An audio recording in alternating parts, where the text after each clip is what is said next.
What's stuttering? Now you're stuttering. Really? Oh no, now you're better. Okay. So the volume on the on your Chrome input needs to come down. I think it was overmodulating. I don't know what it was getting from Chrome. Or wait a minute, no, that would be the volume from. Maybe it was just on my end then. Hey, Jose. What's up, Jose?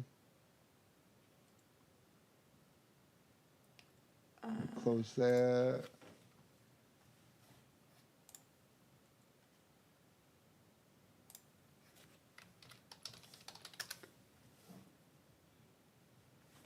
We're good. Just hanging out. It's Thursday. John Little, how are you doing? We saw all kinds of stuff, all kinds of posts, and now it sounds like you're back on the mend. What's going on with that, my dude?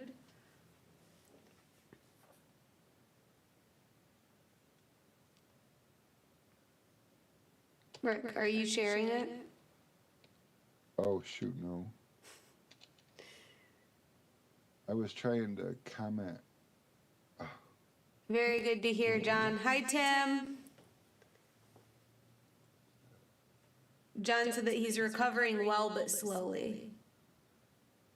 That was scary for a minute. I was scared. Every time I saw a post updating, it was like, oh, don't let this be the one that has bad news. Right? You know, and actually, I was on Facebook last night and I found out, oh, we've got an echo. From me? From you? I don't know. But, yeah, last night I found out one of the people I used to work with, he passed away. He was an older guy, caught COVID and just did not make it, was not doing well for quite a while. It was very sad. Super nice guy. Okay, so it's me.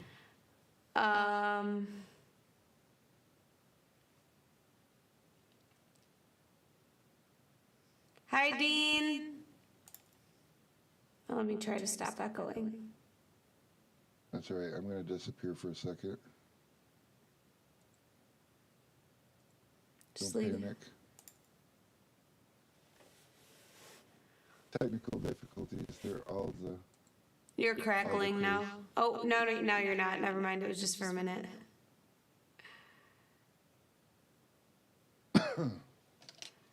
No, it's definitely not anything to mess with, and I'm just glad, you know, when I found out you had it, my concern was Lark getting it, because, you know, she just had that transplant, and I know you got to take medications that suppress your immune system and all of that, so it was good to hear that she was okay. And of course you as well, and if I recall correctly, your son got it too, so I'm glad to hear everyone's on the road to recovery. Rick, how do I stop echoing? That's a fine question.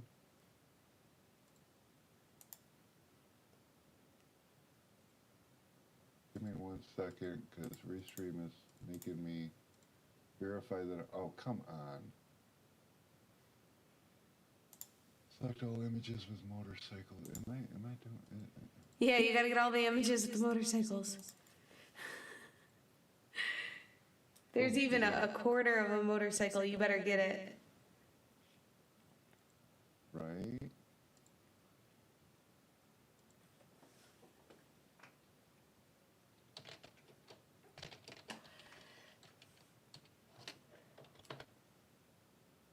Looks like it worked. All right, you got a little bit of a crackle going on, so we do definitely have something going on with you. Hold on, I'll be right there. It wouldn't be a live stream if something didn't go wrong. That's just how it is.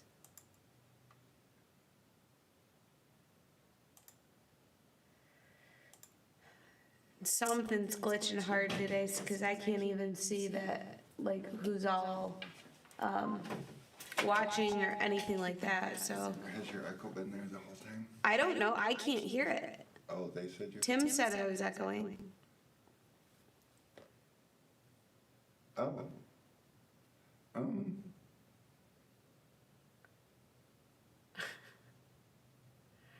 Yeah, most of our hiccups seem to be audio related, and we'll spend all week getting the audio set, testing it. We're like, all right, it's good, and the second we go live, something happens. Is the echo fixed now? It's almost like a God sound effect. Oh, no. No, I don't have that on. Because even if I did, I would sound like a chipmunk, not like a god. B2. Yes.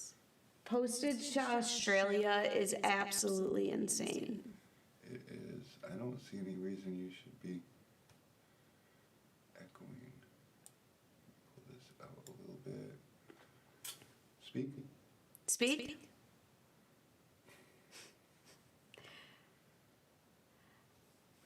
I can just tell it to pull from my microphone, right? Just so we don't spend a whole bunch of time trying to mess with this? I mean, you can, if that's what it is. I don't see anything wrong in your settings that jumps out at me. Okay.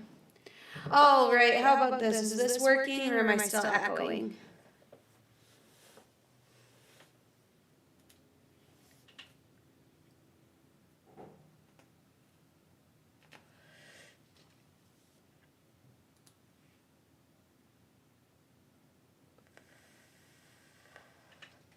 Still echoing.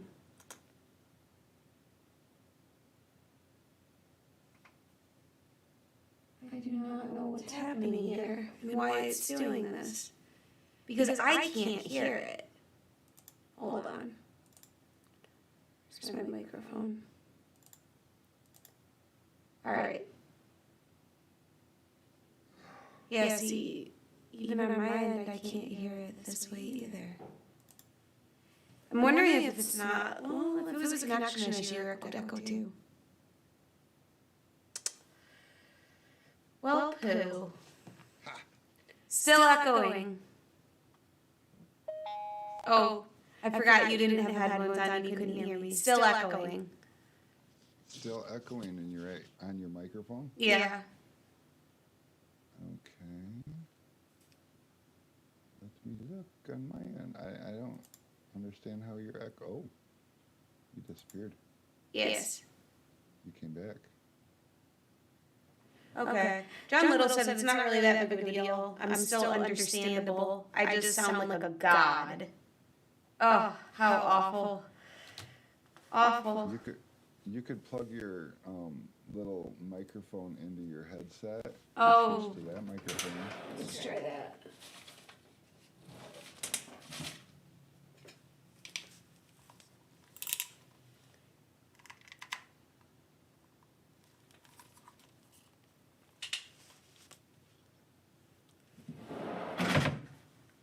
Rick, you can just go ahead. What am I doing?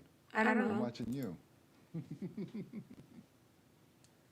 We has things for you guys to see.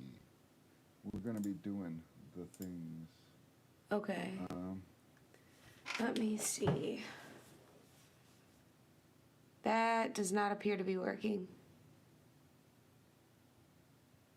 On your little, Oh, I little forgot. thing, there's like a mute switch. Is it working now? No. Is it working now? No. Let me turn this up. Here we go. It was just turned all the way down on the volume. Oh, that's so cool. Okay. All right. Are you still echoing? They're saying it's better. They're saying it's better, so. Okay.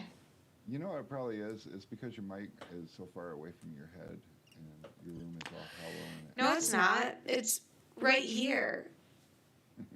That's a long ways from your head. It's Turn a it cheap mic. the other Anyway. way. So we brought everybody here. So on Here our we go. last stream, we had a gentleman that is YouTube only. He does not, for whatever reason, have a Facebook. And he's like, dude, I want to know how I can get involved in this giveaway. So we put our heads together and decided that, like YouTube makes it really difficult to have a community and everything and like and share and blah, blah, blah.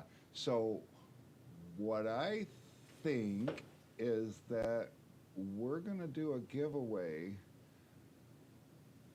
I can see the subscribers to our channel. So share this video and subscribe to our channel on YouTube. It's YouTube.com/Sun Distributing, I think. Pretty sure. It's at the bottom. Yeah, /Sun Distributing. Oh, I rock. I must have named that early on. Anyway, so yeah, just subscribe to our YouTube. So Tuesday we're gonna Eric DeVosh is gonna be on live with us, and we're gonna be giving away the first prize. And for those of you guys who haven't is Rick loud or not? Am I not loud enough? Because I could be louder. You weren't, but I made it better. Don't worry about it. They said that the echo's back. So we're just going to roll with it. I'm done messing with it. We're wasting too much time. Echoes back maybe because you made me louder. Good. Hey, Tallman. What's up, Thomas? So basically, this is what you get in the giveaway, and we're going to give 5 of these away. So you get an Orange Crush and a Fusion 5 handle. You get a gallon of all type, and that's why I was telling Brittany to try to squeeze it all into the frame, but can I zoom out further? I can't. I am zoomed out as far as I can go. Hold on. So, oh, look at that. Cool. And you can crop the other side. It's okay. Oh no, it ends. I'm trying to show you on my screen. It ends right there. So you get an all-type coffee cup, which there's not a ton of this kind, but there is a few of them out there. A 3.5-inch turbo squeegee, and you get this awesome ass T-shirt back here, Film Crew, all type, and it's got the Tink Keg logo on one side, and it's got the Fusion logo on the other side. Do they have anything on the back? Oh my God, it's got stuff on the back too. All the fun stuff. And we got the special edition Fusion Tink Keg. So if I could just figure out which way to turn it, it would be wonderful. And all of this is going to be yours. The first giveaway that we're doing is already up and running. If you go to our Facebook page, you'll find a post, and the post is just simply asking you to post a picture of your sprayer setup. Whether it be a trigger sprayer, we're not picky.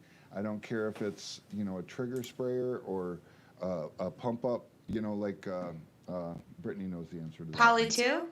Poly 2, or a junior pump up, or if it's one, it doesn't matter. Whatever you're spraying with, what are you slinging with? Post the pictures up. We're going to go through the comments on that post next Tuesday and randomize. You have until Monday to comment on it, so that's big. And we're going to go through the comments, and we're going to put them in a randomizer thing, and let the randomizer pick the winner, and we're going to announce that on next Tuesday's Tool Talk. This one's going to be a little bit of a slower starter, so we're going to let it run. Tentatively, we'll do the giveaway on this one the following Tuesday. But every week, we're going to give away this prize package. You get a T-shirt, a Tink Keg, a gallon of all-type, an all-type cup. We're doing the awesome-ass Orange Crush, doing this. Can you tell Fusion is sponsoring this? And a hard card. And I'll give you any color hard card. They got, what, 6, 7 colors? 6, 7? I don't know. Black, white, silver, pink, blue.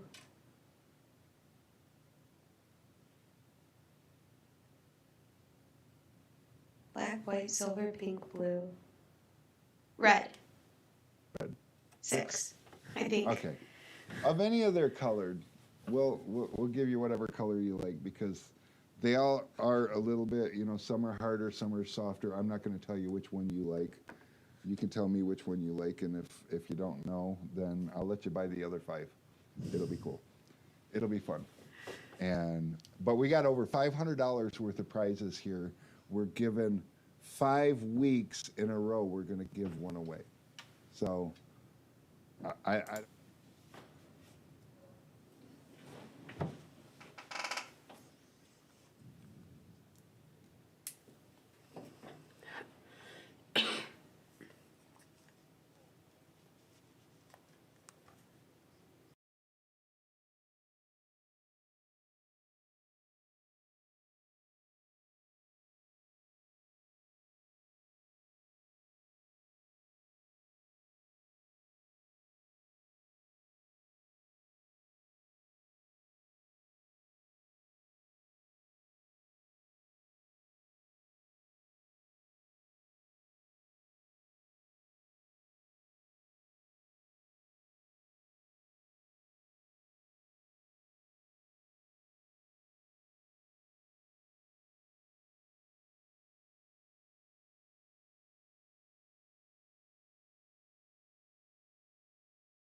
oh,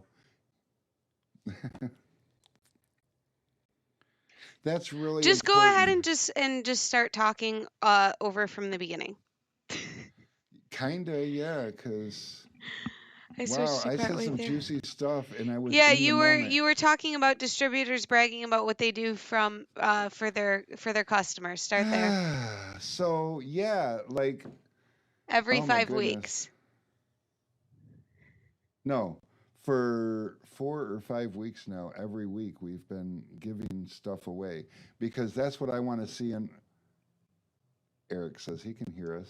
Yeah. So I want to see other distributors step up to the plate. I get and I don't know. I'm going to make some noise out here because I am trying to set an example for what I want to see in our industry. We have a lot of distributors out there always running specials, 10% off this, 25% off that. That's really cool. What they're saying is, hey, I'm going to like you as long as you become my customer. Stop it. You don't have to become my customer. You know what? I'm going to give you top notch. Oh, there's a microphone there. I'm going to give you top notch customer service. Anybody who answers the phone here is going to give you top notch customer service. We bend over backwards for our people. But to get something from us, you don't have to be a customer. Just participate in our Tuesday stuff. And I know this isn't Tuesday, and we're not giving away one of these packages today. We're telling you about it. But my challenge to all the other suppliers and distributors and everything out there is get out there and give some stuff away. Be a part of your industry and give back.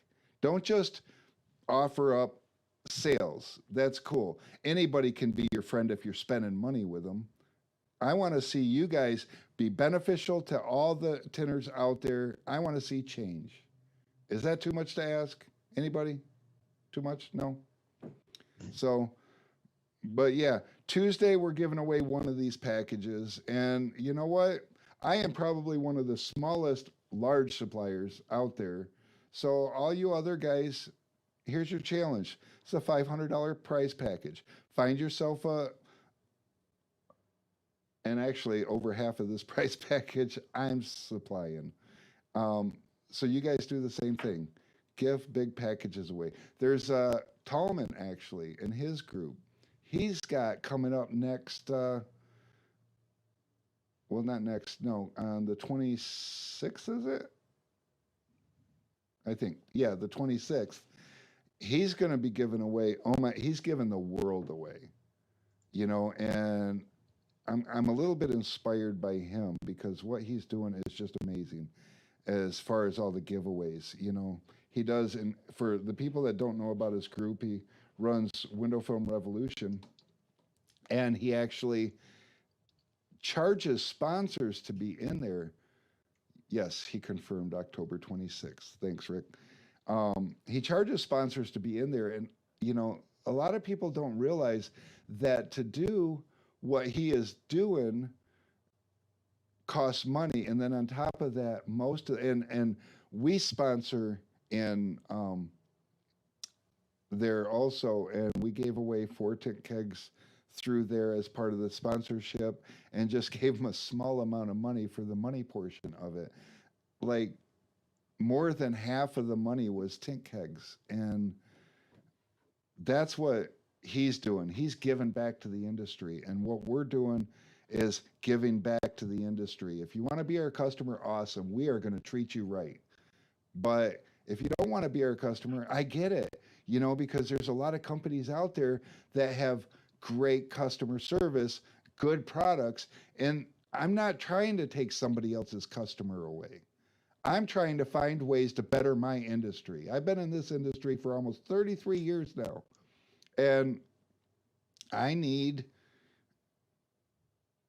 this industry to straighten up and fly right. There's certain things that I've noticed over the years that just ain't right. And industry suppliers is one of them. It's getting better, but it's not there yet. And if I seem a little bit hyped up, I'm not sure why. I can't imagine what I'm doing different today that's making me more excited than I am any Oh, other day. like the Red Bull that you're guzzling right now? That? I'm not guzzling it. The look on your So face made me think that Red Bull is not enjoyable. that Red Bull is amazing. Gives me You wings. don't have wings yet. And Rick says I'm going to have at least 4 more kegs to give away this. So I'm going to give these 5 kegs away. Rick just said 4 more there. We've got tink kegs going out the door, because that's the change that we want to see in this industry. This industry should be fun. You know what sparked this thing? Anybody on here go to the Tinner battles this year? I wasn't going to go. Those of you guys that know Donnie Dixon and his situation, Donnie won a keg from us early this year. And anytime somebody wins something from me, I tend to try to see who they are, what they're about. I'm like, who is this Donnie Dixon character, right? So then I started reading his Facebook page and realized what he's going through. And again, I'm just a little guy. And I reached out to Dean Mitchell, and he reached out to Carlos, and the snowball just kept rolling, and it became the Tinner Battle. Now, the Tinner Battle is something that was going to happen without Donnie Dixon, but Donnie Dixon gave it a purpose. And when we all got together at the Tinner Battles, I've been to a lot of tin-offs and conferences, and they're all cool in their own little way. But the cool thing about the Tinner Battle is it was for the tinner. It wasn't vendor based. It wasn't, talking to a million reps. It was hanging out with a couple hundred of the coolest tinners in the country, unfortunately. Can't say on the planet yet because we, have the travel restrictions, but it was super cool. These are the things I want to see for our industry. They're important, they're necessary. And I think for anybody that, is in a position like I'm growing into, I honestly believe that you need to step up to the plate and with no hook other than maybe a little publicity, because we all need to be acknowledged in order to stay in business. People need to know about us. So, and that's just my opinion. Maybe I'm out of line for wanting you guys to share me around and talk about me a little bit, but I'm not asking you to spend your money with me. I think that, share your experience with me. Share who I am to you, who Sun Distributing is to you. And the rest will take care of itself. And I don't even think that's all what I wanted to talk about, but that's what I'm talking about. So Ta-da. Yeah, Woody, exactly. Hello, Red Bull. Yeah, Red Bull got me wings, and I wasn't like looking for wings. I was just, I was excited. So yeah, I was just excited about it a little bit, and this whole thing, and I don't see other suppliers doing it, and I want to see other suppliers doing it. I think that's really what are you doing on Don't my worry about screen? it. Uh, Get out of here. You.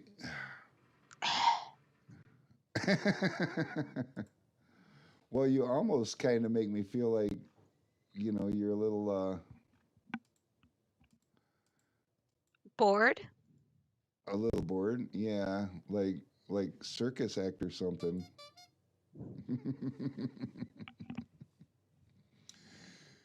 But anyways, yeah. So I don't know, guys. I think that honestly, m- we need to we need to seek change in our industry. Got a lot of things coming over the next year and whatnot, and I think it's going to be really cool. I got a lot of things that are coming that I can't talk about right now. I just had a conference call with Avery Dennison this morning, and I told them, "Oh my God, that's exciting! I'm going to do a live and tell everybody about it." And they said, no." But just know there's something coming, Avery Dennison wise. Keep your eyes open for that.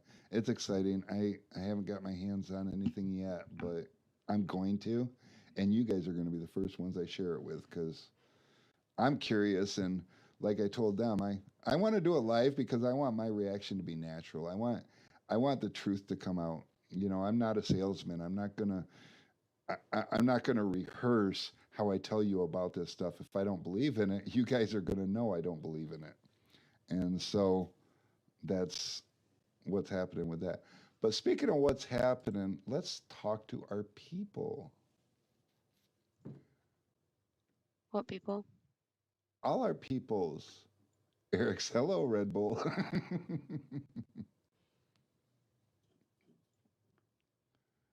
Rick Tallman says me and Brittany's just real. We saw Tallman. Oh, she's sharing the things. Yeah, that's what I was working on when I all of a sudden just threw something over your screen. It's fine. That's awesome. Um. Oh, I'm like, it seems kind of small, but I had both of our screens, so I couldn't. Yeah. Oh yeah, man. I remember John Little said one of the best gifts I received was the personalized red dot that Rick sent me while Lark was in the hospital. I loved that one. That was a good one. You know, I don't even remember why I did it other than it. I knew it would mean something to him. It's not the kind of thing that it's not about what you give, it's about that you give. That's a really important thing because something as little as what did it cost me? I don't know, $15 or something like that to order that engraved like that. It obviously isn't much, but the fact that in a moment like that, you could make somebody realize that they're not alone. It's so huge.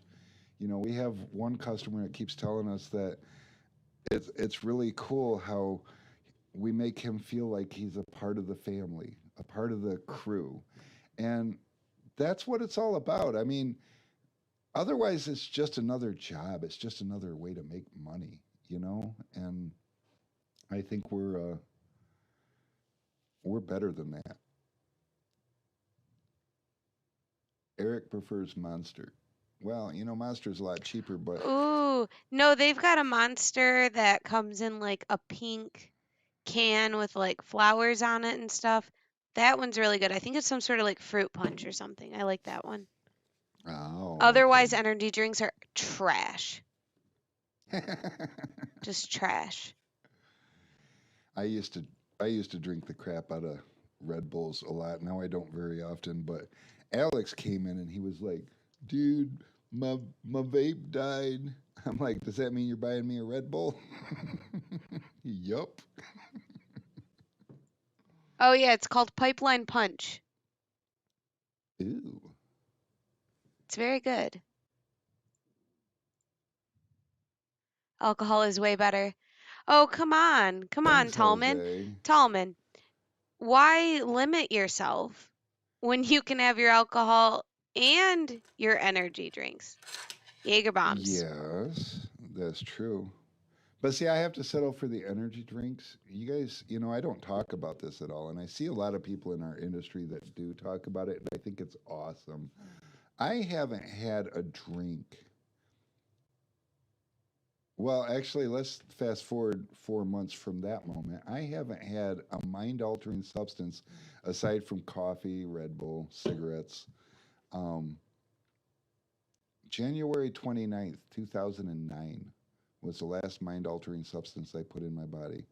Haven't smoked a joint, haven't had a cocktail, and haven't done many of those other things that I used to do. And life's really cool.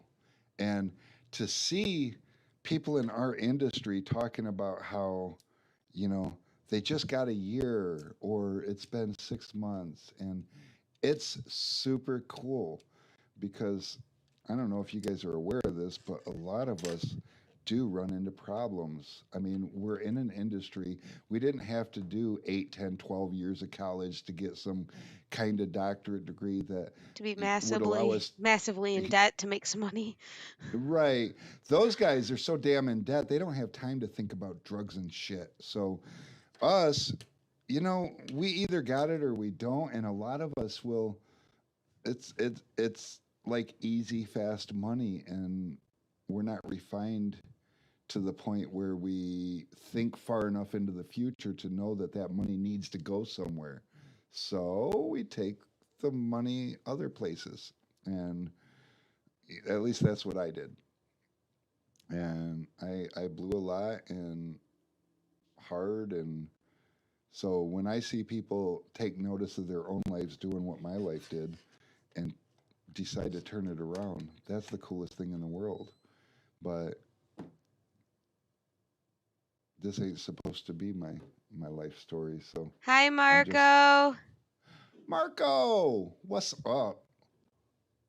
All the cool people are getting in here I today. I like know. it. This was a good choice. Yeah, Brittany came in a little late today A because little? schools are really cool and they'll give your kid a half a day but have them off at For no 11. reason.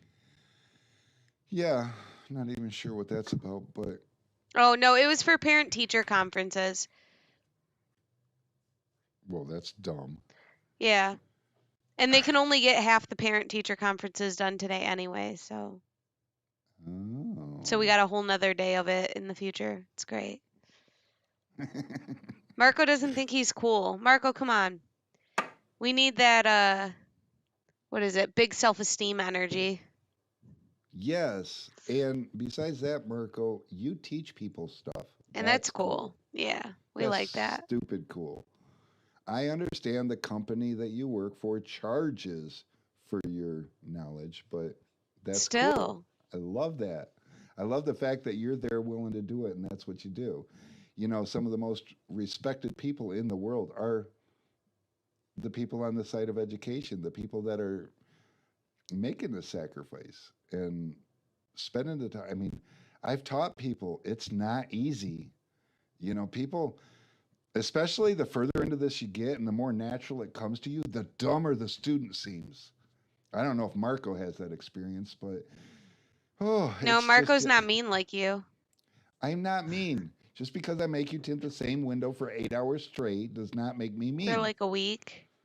I'm I'm thorough. I had a customer tell me, and I had to look this word up because I didn't even know what it meant. But I'm in this person's house tinting, and the lady walks by and she says, "You sure are methodical." And I wasn't sure if I was supposed to be offended. I was like, "What does that even fucking mean?" I didn't say nothing. When I went out to smoke a cigarette, I Googled that shit. I'm like, "Oh, I'm methodical." And for those of you guys that don't know what that means, if you're like me, it just means very thorough and what else? I don't know, consistent. Does anybody know what methodical means? I could Google it, I guess. Um, hi, hi, Marco. I am not always in the forefront. I'm the one that presses the buttons. She pushes lots of buttons. I push all the buttons, especially on my phone keyboard. Yeah, you should see her type on the phone. No, no, no. You know, back when I had just gotten a flip phone and you're texting on the flip phone and you had to press the button like, between 1 and 4 times, depending on what letter you were trying to get to, I used to blow through some texts. And I had so many people like just stop and stare at me like, bruh, how are you doing that? And then I got a keyboard. I got like a physical keyboard on my phone, and that took a minute, but eventually it was same thing. And now I've got digital keyboards and it works T9, yes. great. I miss T9. That's T9. when we went to flat screen. That's when I went to shit for me because I I grew to just know where the buttons was by feeling them, and they took the feel away. And I'm just like every other old person out there. I push all the wrong buttons. My fingers touch the screen too soon. I can't feel for anything. It's stupid. So when people start texting me, I get mad. I'm like, call me. Jeez. I don't want you to call me unless I'm driving because I've got hands free in the car and it's very nice. But with my hands free, if you need to text me, it's fine. I'll have my car read it. Yeah, her car is cool. It reads her text to her. Yeah. It's mine don't. Oh, actually, it does. Yeah, it That's does. right. Your car is a lot nicer and your car's a lot nicer than I mine. ignore people when they text me while I'm driving. In No, like fact, when there's I'll be driving and someone will text me and my car will be like, "Oh, you got a text from whoever. Do you want to read it?" And then I tell it yes or no, depending on who's in the car. And then once it gets done reading it, it asks me, "Would you like to respond?" And then I just tell it yes or no. And then if I do, what my response is. And sometimes it's accurate as to what I was trying to say. James is a texter. He hates calling. My guess is he is under 50. That's just my Yeah, guess. he is. But it's because all bad news, if it's not delivered in person, is delivered on a phone call because you'd have to be a real a-hole to text somebody something awful. So when somebody calls me, unless it's like an old person, my first thought is, "Oh my God, something awful happened. Somebody died. Your pet died. I don't want this phone call." Can we? Oh, it would probably be wrong to tell him what happened with your brother, huh? That was a Facebook though. That was a Facebook post. That wasn't a text message. Oh, about the But it dog was dying? no. I was thinking about how he got broke up with. Oh yeah. Yeah, no, his girlfriend just changed her status to single. And he was like, And "Okay, well, I guess we aren't together anymore." And they'd been together for what, like 3, 4 years? yeah, almost 4 years. And but it was even better than that because he was working when it happened, and so we all knew that he had become single, and we assumed he knew. So he comes home from work, and his mom's like, "Are you okay?" And he's like, "Yeah, why?" I'm like, "Well, I just figured, because this happened." And he's like, "What are you talking about?" And she's like, "You don't know?" And he found out, and oh, he was mad. He was a little, just a tad bit angry. So yeah. Understandably. That's quite a way to get broken up with. Oh, John Little's got my back. He's like, I'm over 50, so I hate texting. Yes. I think I think it's a generational thing. Yeah, you Who's guys are o- behind. is there anybody here over 50 that loves texting? I haven't met anybody yet, but Mm. well, actually, no. Your mother. Oh, you know what? Grandpa, he doesn't text, but he likes to send voice memos through text. So he'll record his voice memo and then I have to play it. Yeah, I just wanted to tell No, you what I love the that. most, and see, I love old people so much. So my grandpa, every time he sends me a voice memo, he's like, Britt, to grandpa. I was just messaging you because I wanted to know something. Call me back. And I love it so much because it's like, I know it was you because it came up in your texts, but okay. I love It's the him. best. I love him. I love old people. They are so cute. That is, gosh. Ooh, I wonder if Alex is watching. I doubt it. If he is, he should bring me a drink because I'm thirsty.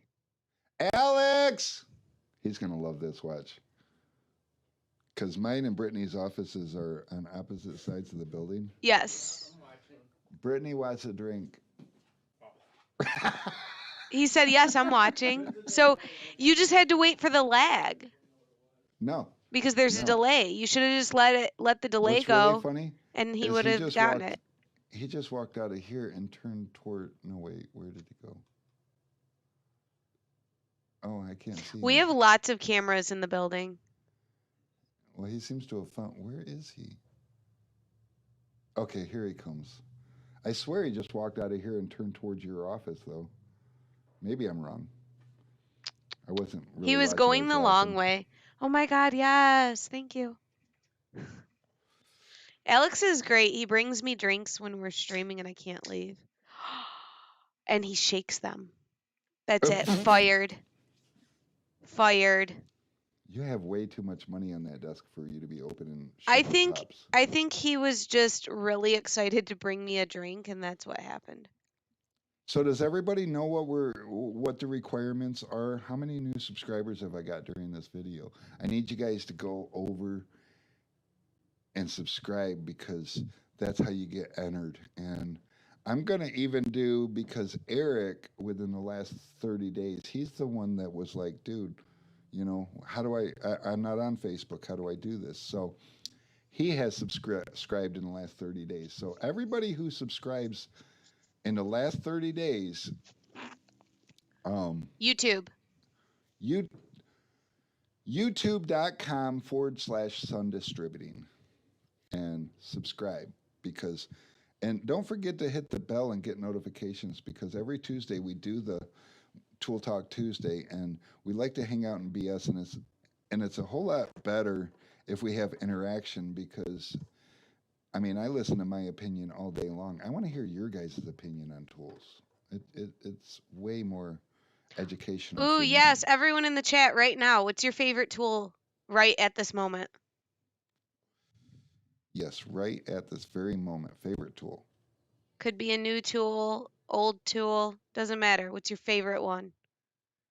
It doesn't have to be the most Red useful Bull. one, just your favorite one. And you can think out of the box too. Software is a tool. There's lots of tools. Heat lamp display. If you recently started selling ceramic and discovered the power of a heat lamp display. Rick Tallman likes the Gator blade. Love that. The Gator blade is such a loved tool. It's got so many uses. The Tint Wiz card. The Tint Wiz cards, I feel like, are just going to go down in history as one of the most sought after, loved tools ever. So, Martin, who won Tuesday's raffle? We will not have an answer for that until the next Tuesday stream. The next Tuesday Yes. stream, we will announce who won. And on next, to get involved in that, you just have to go to our, and so Eric is not allowed. Martin, I don't know if you have a Facebook, but go to our Facebook page, facebook.com/Sun Distributing. Boy, they made that easy for me. But we have a post on there, and it's got Carlos with his flamethrower and his tink keg, and um, it tells you what to do. But basically, the fusion channel blades are great, James. Um, John Little likes your favorite tried and true gray easy reach. I like the Blue Frog now. They came out with that Blue Frog material. That Have you that tried the stuff Blue is Frog, John? legit. Have you tried it? Let us know. I bet he hasn't because he's over 50. And us old guys were, until I started distributing tools, I didn't try new tools. I just didn't. I knew what worked for me and I didn't care. No, I have a funny story about being old and stuck in your ways. Oh, he does So, like the Blue Frog better. when Rick was teaching me how to tint, I was doing that during the day and then going home and watching YouTube videos at night. And I came in one day and I was like, dude, I saw this video on this guy. This guy was doing something called bottom loading. Why don't we do bottom loading? And he puffed up at me and he was like, what? What? Well, how are you going to keep that adhesive clean? How are you going to do this? How are you going to do that? And started like rapid firing questions at me that I couldn't answer because I had only seen like a video. And I was like, I don't know. I don't know. I don't know. And finally he tells me, well, because that's just not the way we do it. And walked away. And then like 6 months later, there was a car, I don't remember what it was, but there was a car he ran into where doing the rear doors bottom loaded was easier. So he did it. And No, he comes over and he goes, man, why have we never tried this before? no, that was a two-door Mercedes with the Oh, roll down okay. rear quarters, and they fold backwards funny into. They're just.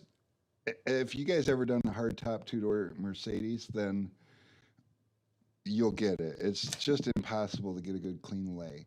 But I dropped the bottom in first and it was good. But no, the truth is, I learned how to tint windows by taking cars apart. And I already did stereos and stuff. So, I mean, door panels wasn't a big deal.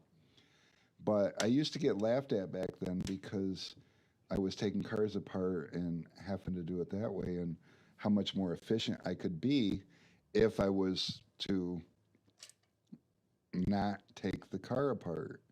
And so I learned backwards. I noticed most people learn to two stage at first now, and then they switch to bottom loading, and that just wasn't our way back then. We took stuff apart and put it in there, and then we learned how to not do that. And then we had to learn how to not get the fold lines on the sides, which um, so many people don't learn that. I hear so many people say it's just the way it is. You get fold lines if you two stage. And I'm here to tell you, no, you don't.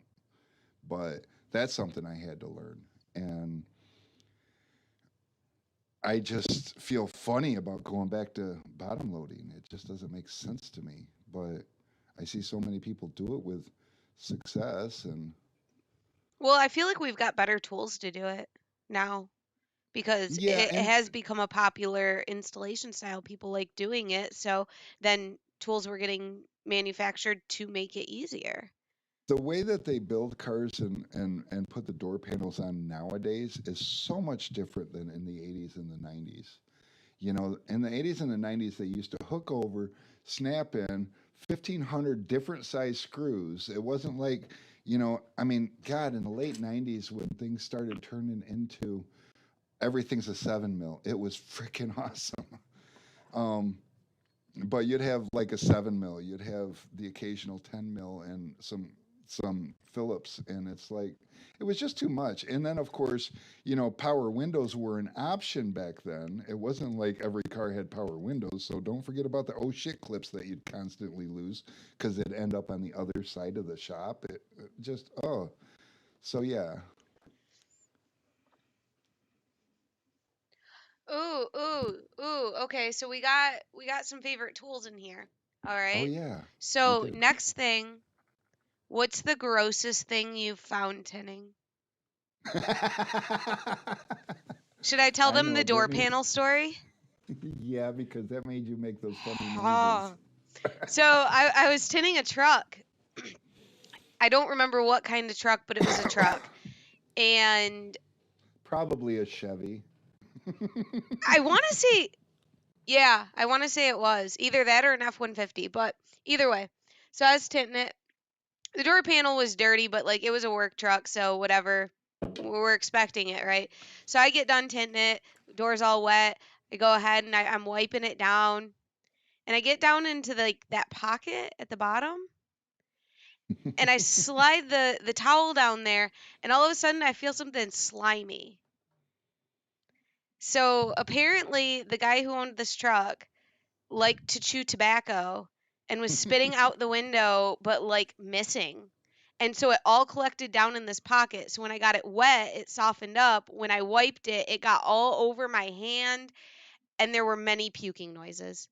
Many There puking was. noises. Oh, she was just beside herself over I that was one. so mad. That is so nasty. Like if you can't make it out the window, don't spit out it.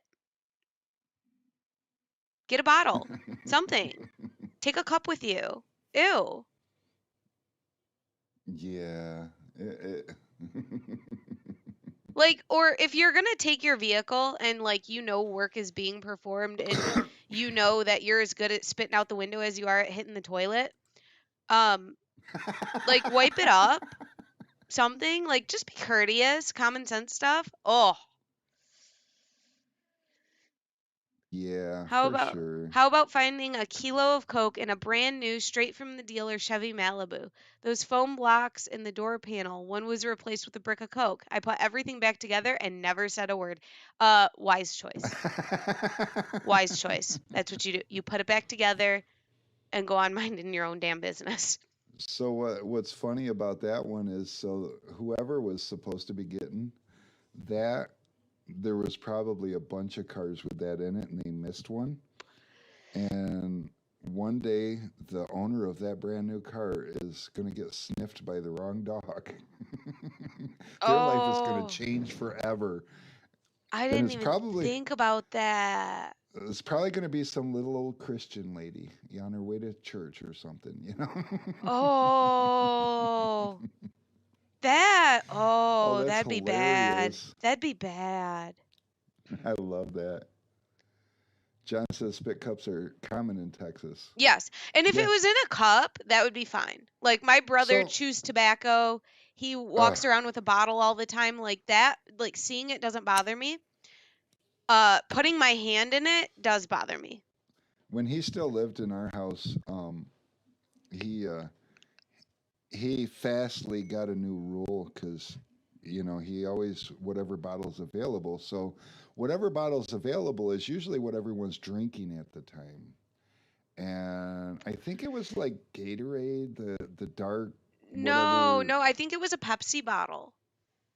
No, because I don't drink Pepsi. It was something dark that matched whatever he was spitting in it. And needless to say, he left it laying around one day, and I come in from outside all sweaty doing yard work or whatever, and I grabbed what I thought was my bottle of whatever it was I was drinking and took a big old drink of that shit.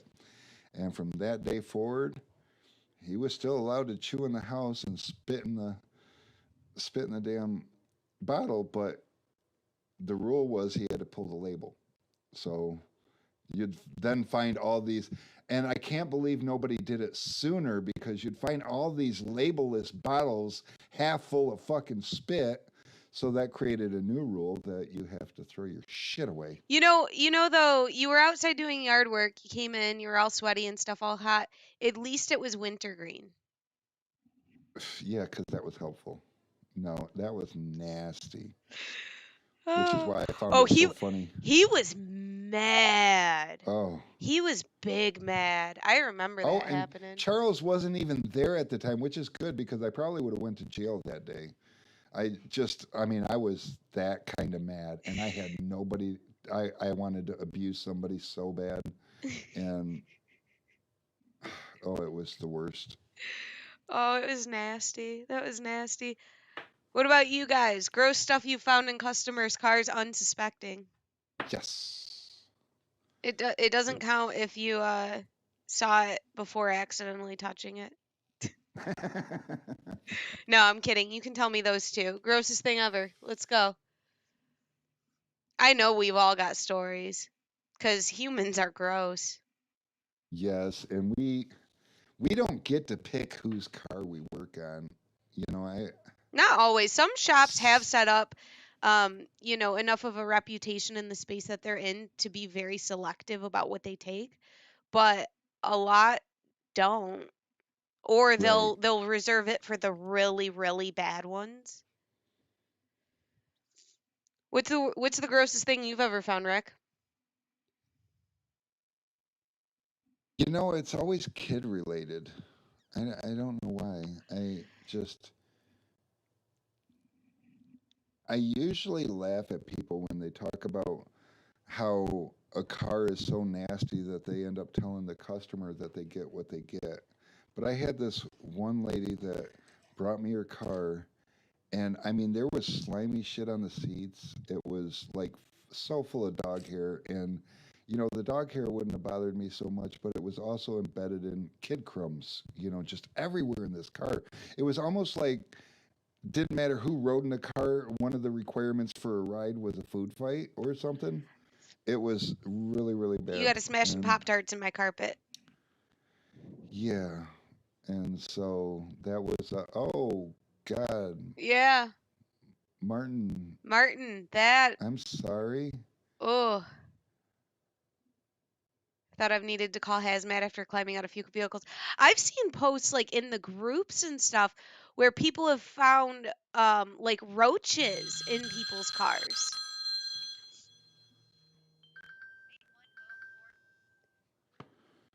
Why does people want to call me while I'm live? On a Cutlass, well, of course it would be in a Cutlass. What other vehicle would it be in? I mean, back in my day, if you had a Cutlass, you was getting laid in it. The That's just how it Cutlass, was. it's a classic. It's a good one. If you're going to find that in any vehicle, it should be the Cutlass.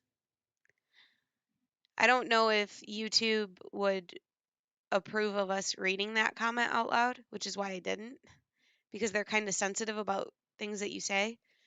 Oh, So I don't know if that's on the list of no-no words, but that's pretty gross. Good thing I threw the chat up so everyone can see. are you talking about Tolman? No, Martin. Oh, I already. Tallman said he used to be a detailer before he was a tenor. I bet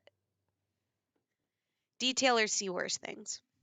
Oh my God. Okay, so the worst thing, and it wasn't a car that I had to work in, but I worked for this accessory shop, and fortunately, I became the tinner, and I didn't have to do all the other fun work. But we also detailed, and the detailer.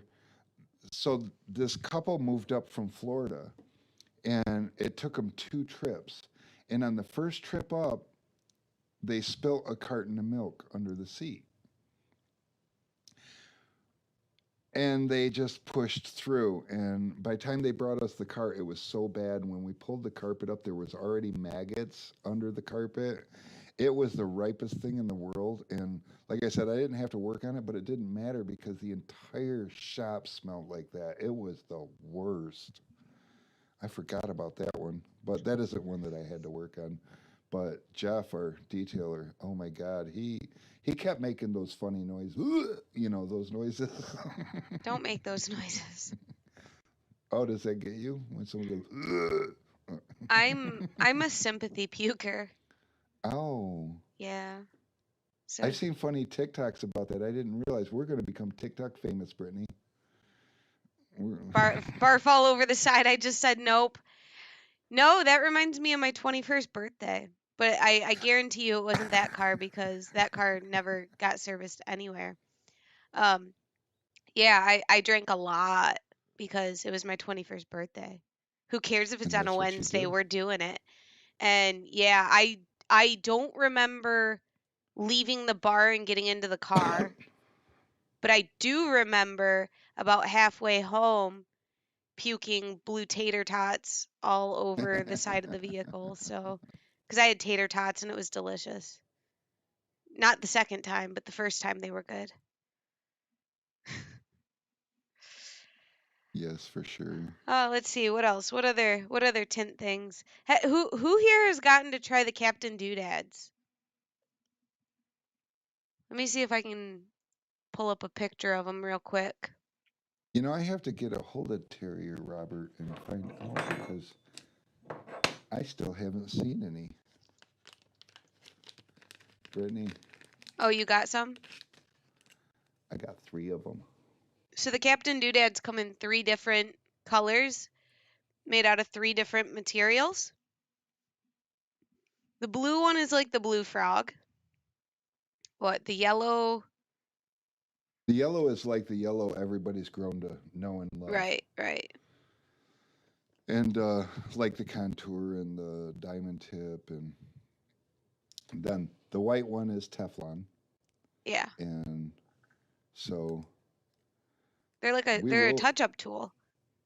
yeah, we will be getting a bunch of these. And I have to find out where they are because somehow I feel like I got forgot about again. I get forgot about a lot because I'm a little guy. So I got to make a lot of noise at these people because, you know, I'm not, you know. So they are for tint. They're for tint touch-ups. Yeah. He got it right after I said it. It's fine.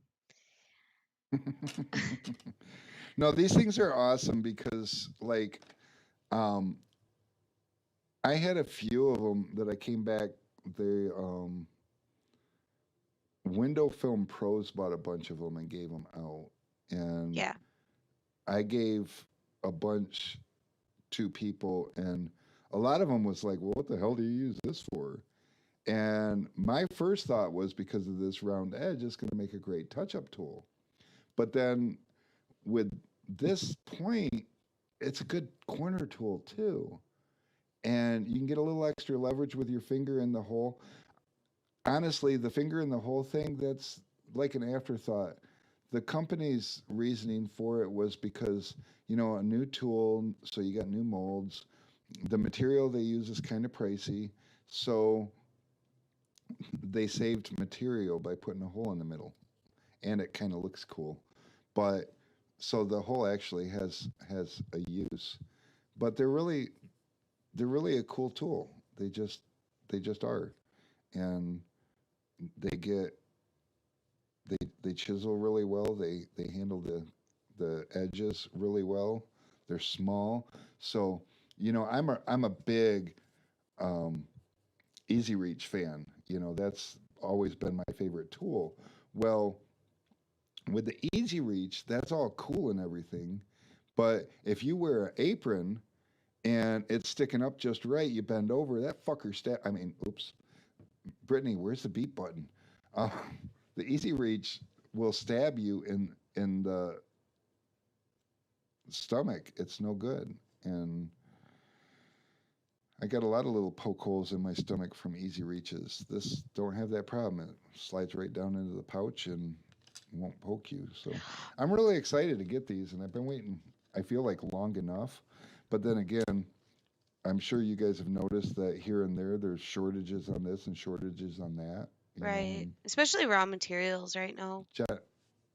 John's got one from the Tinner Battles. He's used it a couple of times. Yeah, Tim's he got some from us, and he said it digs into the film too much for me.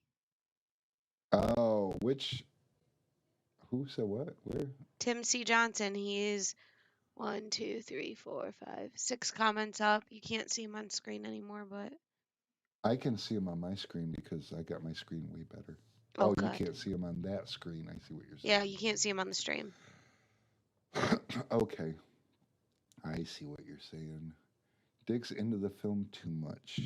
Did you try all 3 of them? Because I feel like feeling them. I feel like the yellow one's going to be my favorite. I think that's got, but the white one and the blue one are kind of hard. I think the white one and the blue one would make great corner tools more. And I guess depending on the film too, because every film's got like different thicknesses of adhesive. The thicker adhesive is going to smear a little bit more if you use something too hard. Um, the not so thicker adhesives will handle the harder stuff a little bit easier, but then they have their own problems too One with. thing that I am wondering about, and I've seen a few people use the Gator blade as a touch-up tool, and in my mind, I just cannot comprehend how they do that because it's very hard and very sharp. So what makes the Gator blade a good touch-up tool is the fact that you can it's got a flat edge. Right? So what I like about it is if you guys have ever tinted a door window and you missed a little piece of that frickin' sticker glue and you're like, so you can heat that up, and with the Gator blade, you can push that glue straight down so you'll never know it was there. And you don't have to fight with it because once you lay a door, if you peel it back up, you stand a chance of sucking all that contamination in from the edge, and you'll end up redoing it anyway. So So do you just like straight up use it, or do you like wrap it in a towel? Because like I said, it's sharp. you straight up use it. None of these tools scratch tin. They just don't. Except the Platinum Easy Reach. The Platinum Easy Reach does not scratch tint either. If you Although hold the Platinum Easy Reach in your hand and look at tint, it scratches. I've seen it. Liar. I've seen it. No. But the Platinum Easy Reach is super prone to picking up dirt, and that's what goes wrong with the scratching of film is as dirt or Whatever. any kind of debris gets embedded into your tool along the edge. Bye, John. It's going to start scratching. Uh-oh. All right. John's see you, gotta John. go. I don't know. For me, Team Tri-Edge. Just the Platinum Easy Reach, I never fell in love with. I hate it. I think what I like about the Tri-Edges the most, because one thing, well, what I like about them the least is I'm forceful with my tool when I press it, and so the Easy Reach will The bend Tri-Edge? a little bit. Oh. The Tri-Edge, sorry, um, will bend a little bit and hold its form, and I'm like, I don't want it to. Ew, I even bent that, so it held its form. But I'm like, I don't want that to be that shape.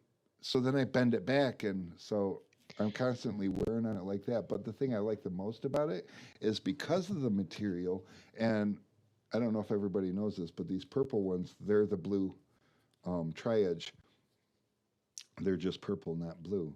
But they're soft enough that when your dirt gets embedded in it, it embeds more into it so it doesn't scratch. It's not as scratch prone. Where these kind of tools like this, the platinum, the yellow, and even the white, they're a really hard surface. They'll pick up the dirt, but the dirt won't sink far enough into it, and that's what causes it to scratch so much. I mean, I don't know. I like the blue Tri-Edge for most things. The pink is awesome. Oh, the pink is the best. But if I needed something a little harder, I like the orange for that. I never really got into the yellow. I have to say, out of all our Tri-Edges, that's probably the color that doesn't sell as much. And I'm not sure if like we're all just sleeping on it or if it really is the inferior Tri-Edge. So the yellow's a little bit harder than the blue, and it's not a bad thing.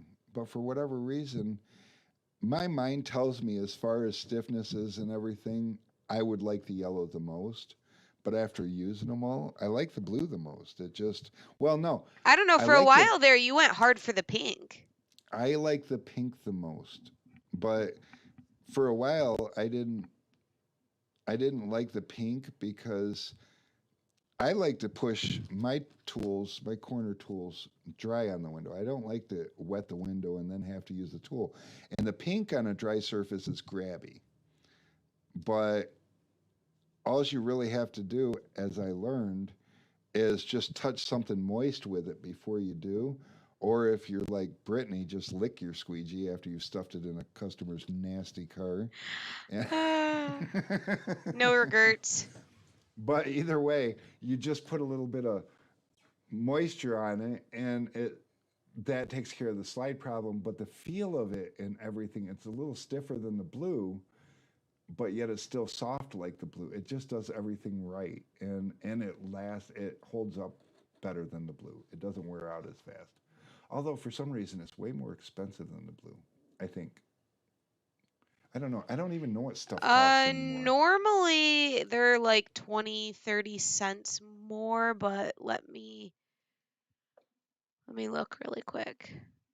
Because I'm I pretty used sure they were 30 cents. I don't know if we've changed them recently. Yeah, it's a 30-cent difference.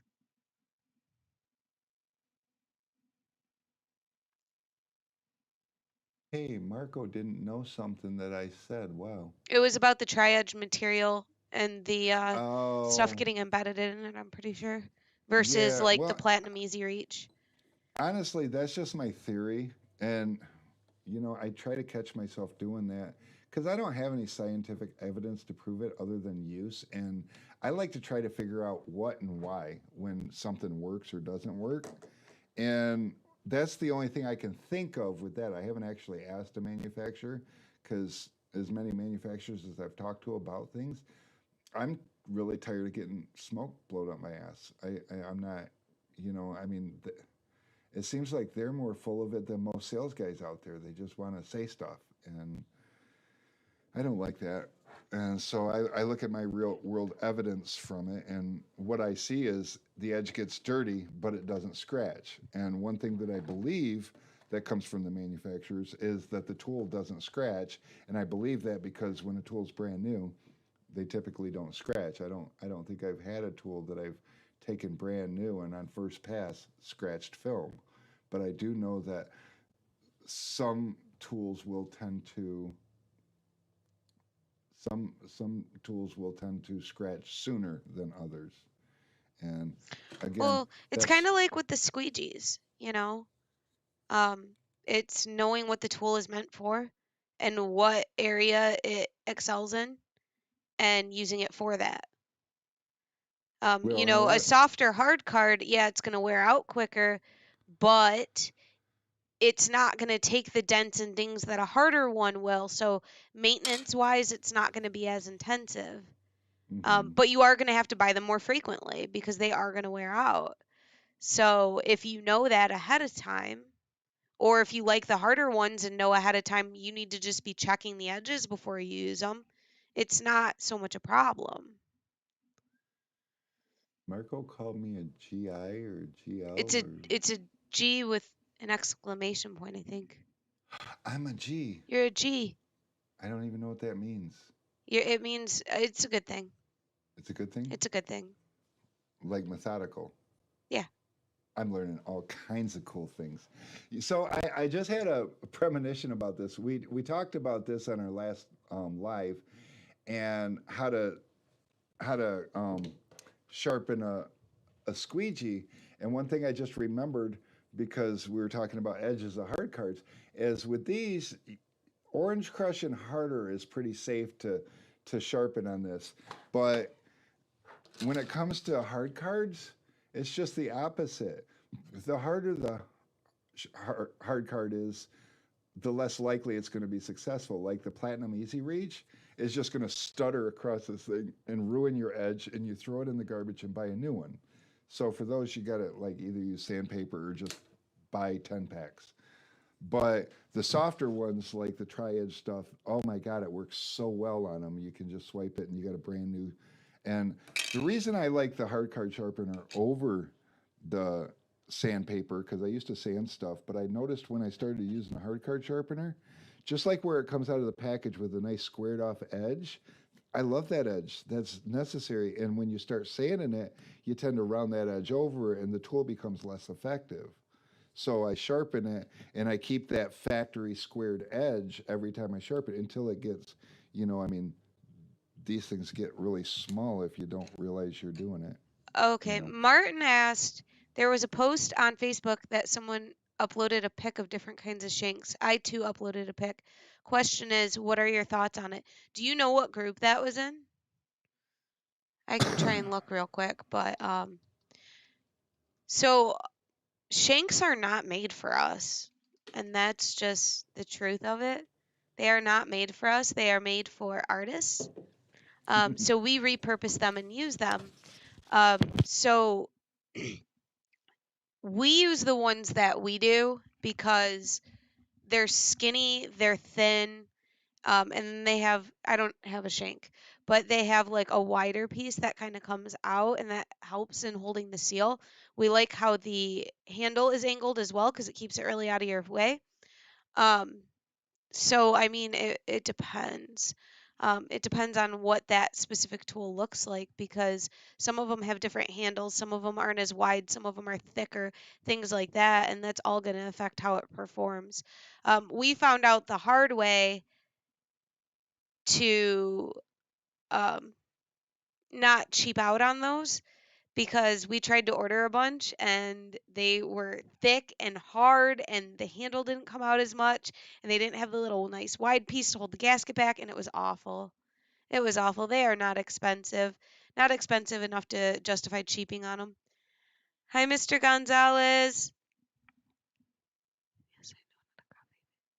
So, yes, the peach cards. I'm glad you brought those up, actually.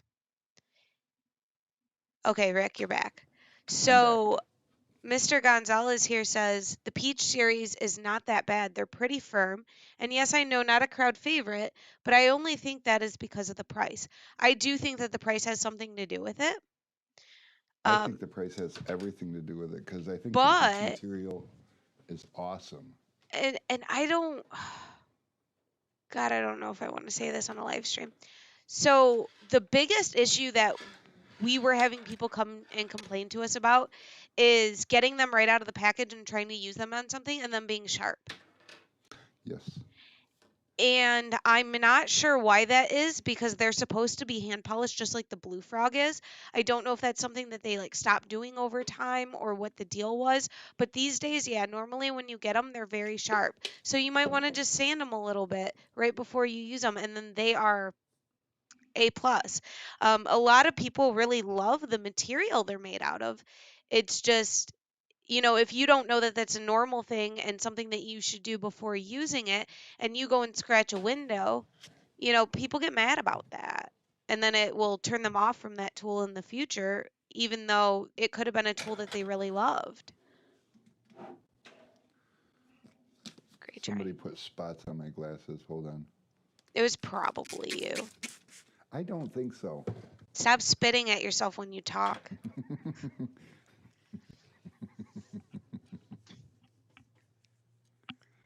Just all of a sudden, I've got these spots in front of my freaking face, and I can have only. been sitting here this entire stream.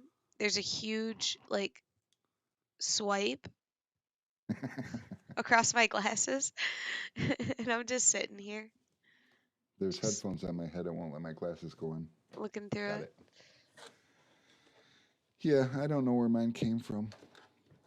You guys are awesome tonight. So does everyone know what they have to do to get into the contests? I think some of the people we have now we didn't have earlier. Okay, I'll go over it one more time because, like, we have on our Facebook page, there's a post telling you what to do. Basically, just take a picture and post it in the comments on that post of your sprayer setup. Doesn't matter if it's a trigger sprayer, a pump sprayer, a keg sprayer, somebody else's keg sprayer. We don't care. Um, it was Carlos's idea, the Texas squeegee. He came up with it, and we're like, yeah, let's go with that. So we have 5 of these packages to give away. We're giving away and each package, you're getting a 3-gallon tin keg, a gallon of all type, Fusion squeegee handle and orange crush, uh, a Fusion all type coffee cup, and oh, it says all kinds of cool stuff on it too. Sorry, sidetracked. Uh, 3.5-inch yellow turbo for quarters. A hard card. They have 6 colors. I got the blue one out here. I probably should have brought all 6, but I was afraid that people would think I was going to give them 6, and I'm not. So, whatever your hard card color is, white, gray, black, blue, red, pink, white, gray, black, blue, red. Oh my God, I got all 6 of them. Anyways, whatever your color is, that's cool. And the film crew all type T-shirt. So that is a little over $500 worth of goodies, and we're going to give 5 of those away. And the first one, you just have to go to our Facebook page on that post and post a picture. That post, it's kind of hard to miss. And in the comments, post a picture of your sprayer setup. On the second one, because we found out that we have some fans, yes, it's a game changer price. Yes, absolutely. I am making waves in the industry. But anyway, with the help of Fusion, because like Yeah, I'm giving they are partnering with us real hard on this one, and we appreciate them for that. And Mr. Gonzalez, it absolutely. does not matter what kind of picture. We just want to see your sprayer. Just show us. That's all you Yes. got to do. I mean, my favorite one would be somebody taking their trigger sprayer and crunching it like you would a beer can Oh my and gosh. But if they take a don't picture of that win, shit. Then you buy another $3 sprayer and it'll be don't, okay.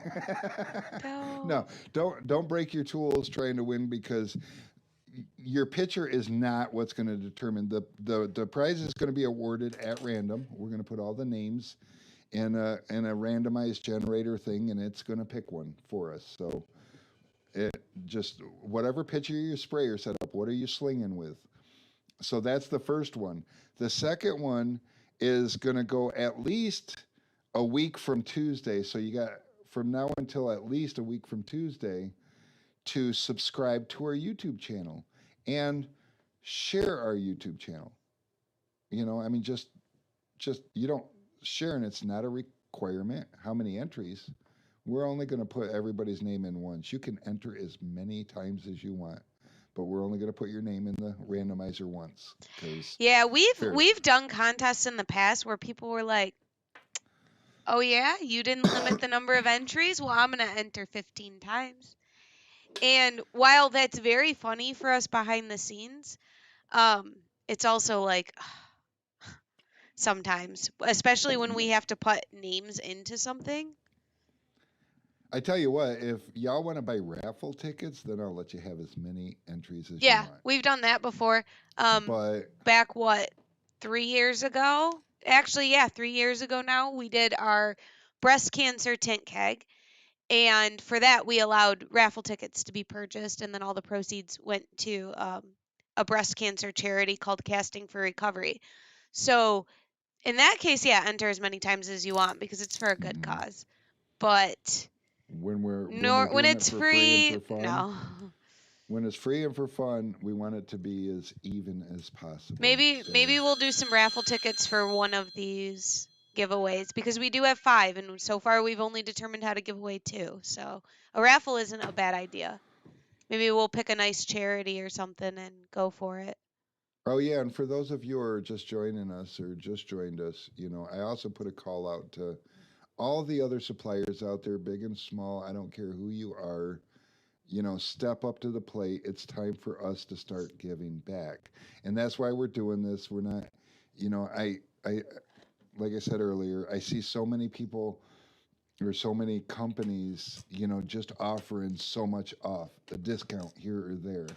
The bottom line is, so to be their friend, you need to buy their product. And I'm not about that. I'm about like, we need like serious industry unity. And I believe stuff like that needs to start from the top.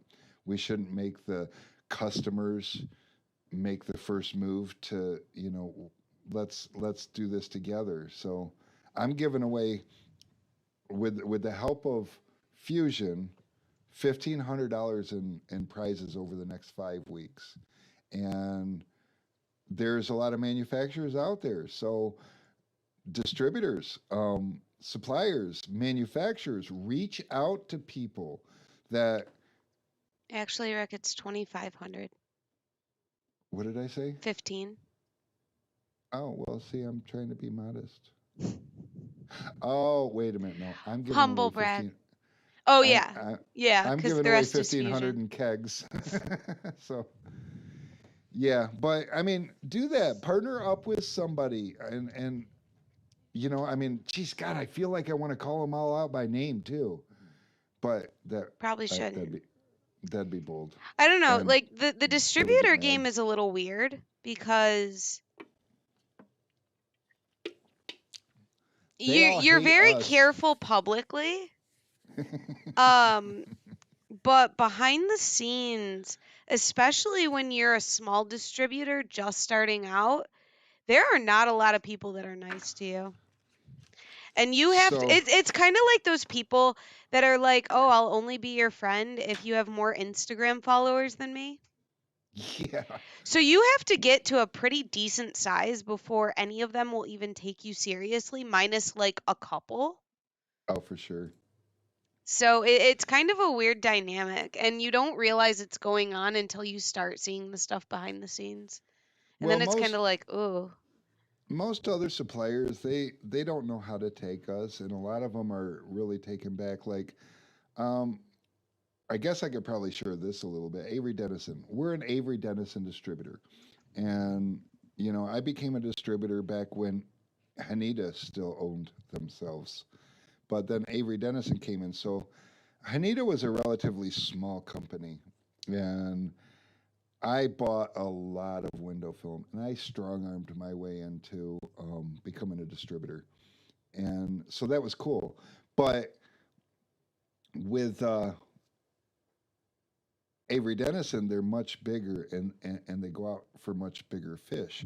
Well, I don't know if you guys have noticed or not, but I make a lot of waves in the industry, and I do things different. I'm bold. I push the envelope when it comes to getting customer attention, and so I constantly get told by my rep that all these other Avery distributors are just pissed off because I did this or I did that, and it's like, why am I out there?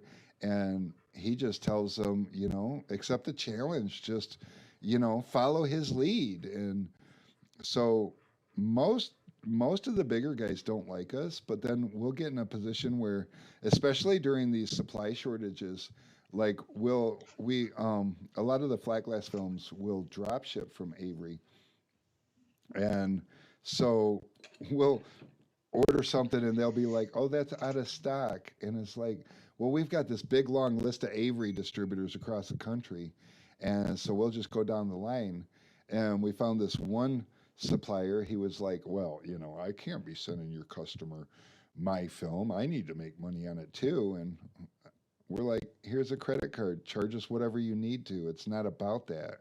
And all of a sudden, he's one of our best friends now. He thinks we're awesome because we let him make money on us. But the bottom line is, if I don't have it and I can't get it from the manufacturer, why shouldn't you make money off of my customer? I mean, what the hell? But that's coming from a tinner's perspective. That's not coming from a businessman perspective. The businessman would turn around to the customer and say, "Sorry, I can't help you, kid." or And hey, it'll be back in on such and such a date. Hope yeah, you that's a didn't need crock of it that shit. bad. Yeah, I so mean, and sometimes we there's going to be things that we just can't get. Unfortunately, when Avery took over, there's been a lot of restructuring going on, and there have been some kinks along the way.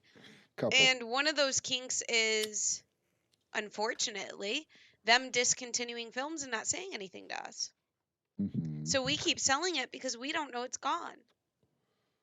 Um, Yeah, so and that it's super happens. unfortunate. So that type of thing does happen where we legitimately can't get it, but we at least want to put that effort in because at the end of the day, we want the customer to be taken care of. There was a minute there where our master distributor was out of film handlers. They were waiting on film handlers. And we had someone, well, it wasn't film handlers, it was the rollers.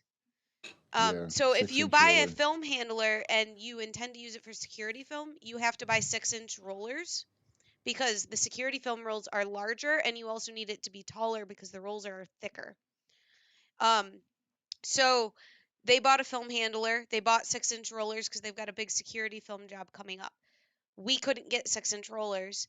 So I found them 6-inch rollers, called them, said, hey, this is a situation going on. Let me refund this to you. You can go to this place and get it cheaper. They have them in stock, and we're both happy then. We're on our way. And the only reason why I even went that far and didn't just outright go ahead and order them for the customers because this person was actually a friend. So, I knew she would be cool with it. But, for a regular customer, I would have called and ordered them for them and seen if they could drop ship them to them because I don't want to inconvenience you. You already took your time to order. But You, you know what? I feel like I want to do some sort of a contest to encourage people that watch this to share it and tag their supplier in it so that all oh, the suppliers can get this call out. I don't know. I don't care. see, the I problem is the suppliers that really don't do anything, they're the ones with people way, way, way, way up at the top that are so high up in the clouds, they don't know what's going on. And they don't care as long as their business is profitable. let's shut So them even down. sharing these things and tagging the suppliers and saying, hey, come on, let's do this, there's a good chance none of us are going to be heard. And that's the problem that has faced the industry for a long time is the people at the top not caring. So how do we be heard without, We you all know, need to get signs and go picket outside I'm their not picketing. buildings. No, not going to do it. Okay, we'll bring fire. I'm not. See, I'm not the kind of person that wants to attack another company, so that's off the table. I'm certainly not going to go pick it outside of Lame. somebody's building, so that's off the table.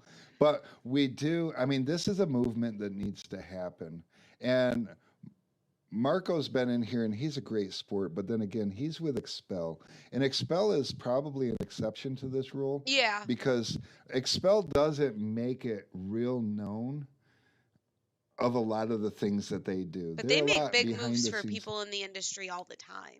They make big They moves. are a great company to have a If John partnership with.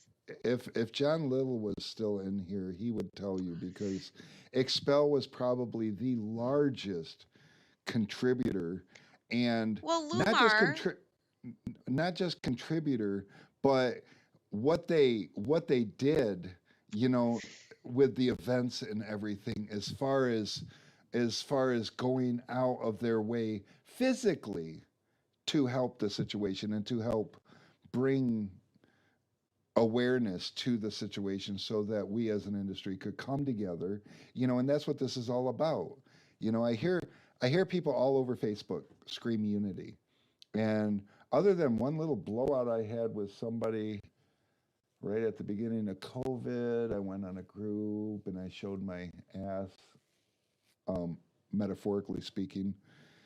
um, you don't see me butt heads or divide with people. I find a way to get along with people. I find if we can't be helpful and useful, we should be quiet. And that's just my belief. And I see a lot of people online screaming how we need unity, and then, a week later, they're calling somebody out and starting fights and wars and stuff. And we don't need that. We need somebody to not only preach it but live it, walk it. We need a change in our industry that's going to bring us together and make us what we can be. Do you realize how many billions of dollars this industry turns over every year? And we're all so divided and separate, and it's better than it was 30 years ago, but it's not as good as it can be. Simple as that. I mean, I would say even in the last like 5 years, there's been change, Yes, and and that's it been needs to cool. and it needs to We're on an upward keep trend. going on. But that's why I love the Tinner battle, just because of the vibe that was there. I wish my whole family could have been there, um, because it was just a surreal experience. It was something that in all the industry events that I've been to, I've never been to anything like that. And there was only probably 200, 250 of us there. I wished I would have got a head count, but it was small in comparison to a lot of the events we've been to. But it was so not, you know, the other events, I feel like they're more retail driven or more like like the big focus is on the sponsors. The big focus is on I the don't know. I like vendors. going to people's booths and harassing them. Yes, give me the free stuff. Oh, you know what? I want your sunglasses, but don't call me next week about your film. I Not just that wanted a pair of sunglasses. not that any of us ever filled out their little form with the wrong information. Because Oh, I feel dumb now because I gave them my real information and then they kept calling me and made me mad. you learn. I need to be more deceitful. No, you know No, what but though? Matico. There's a guy at Matico, and if I remembered his name, I would tell you because I'm all about bragging this dude up. Because we went to the tin off, and it was right. I think it was the first tin off after Matico released their PPF. And he and I got talking about their PPF and stuff, and he was like, "All right, yeah, cool. Take a sample and, whatever." And he called me back like, I don't know, a month after the 10 off, something like that. And my sister had just died. And I was like, oh listen, yeah. dude, like the entire world fell apart. And I'm sorry. And I haven't had time. And he was like, it's cool. I understand life happens. I'll call you back again. He called me back one more time. And I was like, dude, I'm sorry. I keep meaning to get to it. I just haven't. I apologize. And he was like, no, it's cool. And then he left me alone. He left me alone. Because although I did fully intend to give his product a try because I wanted to see what it was about, I hadn't prioritized it. And because I hadn't prioritized it, how important was it to me really? And he got that and he left it alone. Some of these reps, oh my gosh, Yes. they send you a sample and then call you for like 6 years after that, every like month, couple weeks, and act like because they sent you a sample, you just owe them your soul.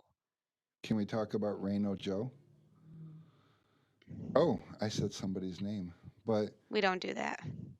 I'm not hard on the company Reno because they have a new rep that called me and we actually spent probably 45 minutes to an hour on the phone just BSing, and he suddenly understood who I am and where I am, and I'm not going to purchase from him.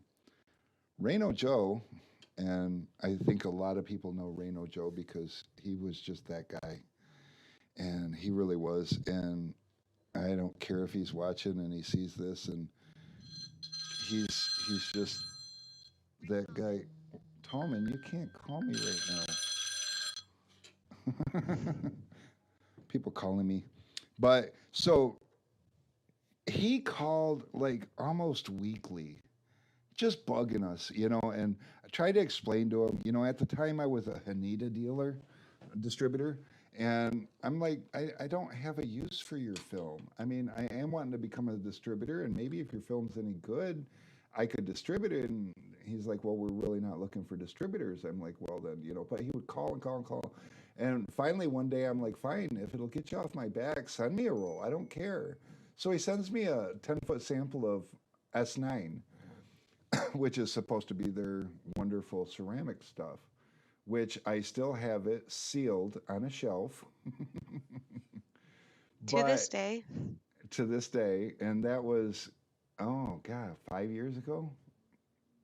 And he uh, he called back and called back and called back and always wanted to argue because we got a sample and like why would we get a sample if we didn't want to use it? And Because you wouldn't stop harassing me. we tried to explain. Well, finally, he ended up getting fired because apparently this was his nature and this was his sales approach. And I've met a lot of sales guys in this industry like that, and it's just such a turnoff.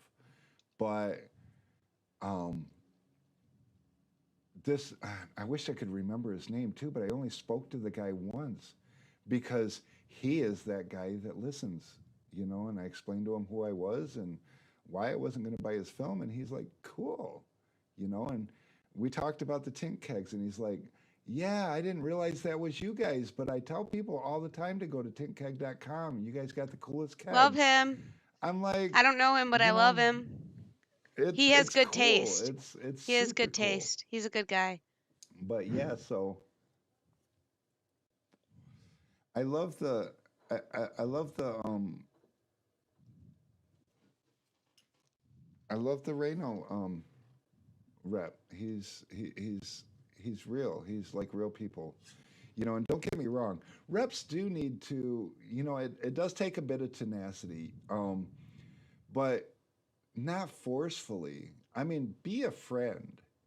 My rep Kevin Menning, he's he's a guy that I was using a brand of film company he worked for, and he left the company, and I won't name that company because I have very ill feelings about him. If I start talking about him, I'm going to say bad things that will probably catch me a lawsuit. So they uh, they let him go, and he ended up with Haneda, and he let me know where he was, and he would check in on me every now and again. And he wouldn't check in and ask me if I used his film or if I was thinking about switching or anything. It was never like that. He would call and he would be like, "Hey, so what's going on? How you guys doing? I love what you guys are doing, and it's so cool to just be able to catch up." And so we'd talk, and because he was fresh in my mind, we ran into a problem with that company that let him go. And he left, and we stayed with the company because whatever him and the company was going through wasn't any of my business. But when all of a sudden I was going through shit with the company and the company wasn't able to be there for me, I needed a place to go quick. And I called Kevin up and I'm like, hey, I need some film. And I need it like yesterday because we just discovered we got a world of hurt and going on right now with our situation. We had 100 rolls of bad film basically, and we've been lied to for weeks. And they finally fessed up that yeah, there's a problem, and now we're right in the middle of it. And all the shelves of film we have, we don't have any film that we know is good, and we can't keep tinning with this. And Kevin's like, all I got is samples, and we had 5 of us tinners at the time, all over Southeast Michigan, and I was supplying everybody with film. And I met with him, and he had all these 10-foot samples rolled up, and he gave them all to me. He's like, give these to your guys and everything, and I will have them next day use some stuff. We're going to have to get a credit app and all this stuff, but don't worry about that right now. And the next day, while we were all out unrolling these samples, putting them on cars, a $10,000 order of film showed up, and then we worried about paying for it. It was just, that's the kind of reps we need in this industry. And that's why I'm so partial to Avery Dennison now, because he transitioned from Haneda with Avery Dennison, and he is one of the few people that was with Haneda that is still with Avery Dennison. And for that, all the bumps in the road during the transition that we went through with Avery Dennison, he is the reason that I've stayed with Avery Dennison. Not to mention, they got good film. I wouldn't say they got the best lineup on the market, but they got a solid base core. And we use it, we use their NR and NR Pro over in our shop. I won't use their ceramic, and I make no bones about it with them. And when a customer calls asking me about their ceramic, they understand that I'm going to tell the customer no. I'm going to, if you insist, if you already use their ceramic and for whatever reason you like it, that's cool. I'll sell it to you. But I'm not going to tell you that it's worth you buying because there's so much better. And they won't let me tell you about what's coming early next year, but yeah, but I me mean, Kevin is family, and He is. it's really cool being able to build that kind of relationship with your rep. Kevin is not super far off from retirement at this point. We've, been in contact with him for a good many years. He is just an awesome person, and even the business part of it aside, whenever we've had anything going on in our personal lives, he will call us, he will show up at the shop. He always brings donuts, so he's a good person. He knows what donuts everybody likes and makes sure he gets donuts for everybody that they like. I mean, just a really cool, genuine person. I like the custard donuts, and he always brings me like, I don't know, 3. And but we hired a new guy in his first time here, so he brings the usual batch of donuts. And this little fucker, who's not here today, but he he dove into my custard donuts. Now Kevin brings a half a dozen custard donuts because he wants to make sure. And that new guy, he's still scared to eat one. It's funny because I about lost my shit. I like plain donuts. You're weird. I like plain donuts. Or I don't know how it is like, other places, but here we have a lot of cider mills. So it's like, and a lot of them will have like apple orchards. Either they own them or they buy from them. And then the apples get brought to the cider mill and they make the cider right there. And a lot of them also have fresh donuts.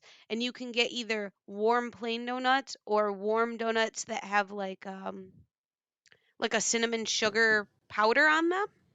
Hmm. Fresh donuts, crispy on the outside, nice and fluffy on the inside, dipped in some cider. Mm. Mm. Hold on a minute. I gotta make a So quick good. phone call. Oh, well, with him making a phone call, what are your guys' favorite donuts? Because I don't know what else to talk about. I don't really like donuts very much, which is why I like plain ones. I don't have much of a sweet tooth. Do, do, do, do, do. I always hate that this thing has a lag. Jelly filled.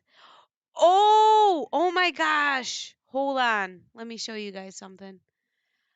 Oh, I don't think I downloaded the picture.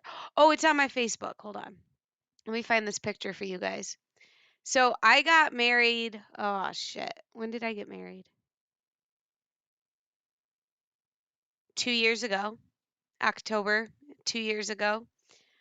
Um, and, it was a little over a year after my sister had died. And as I was going through and I was buying things for my wedding, I saw a sign on Etsy that said, "Love is a sprinkle donut." And my sister loved sprinkle donuts. So I said, you know what? I don't really like sweets that much. Cake isn't really my thing. For our dessert, for our wedding, we're going to have donuts. Hold on. Let me see if I can get this to adjust better. Oh, jeez, oh, jeez, oh, jeez. Oh, no, it doesn't want to. Oh, come on, you stupid, stupid thing. It's fine. Watch this. We are going to go a different route here. Right there. That is me mashing my husband in the face with a jelly donut. And right here is where he got it on my dress and just about got punched in the mouth. I was super mad. Chocolate bars? Chocolate bars are your thing? Yes. Yes. Yeah, no, I after the fact, thinking about it, I was like, "Wait, why did you give us jelly donuts to smash into each other's faces? Like, who thought this was a good idea? I was wearing white, my dudes. Why? Why? But it was okay. It never came out of my dress, but it's fine. It's not like I'm ever going to wear it again. So that was fine. But yeah, that jerk, the second it came time, he grabbed the back of my head and shoved a donut in my face. And I feel bad for our venue staff because it then turned into me throwing jelly donut at him. So it was everywhere. It was like some third grade stuff.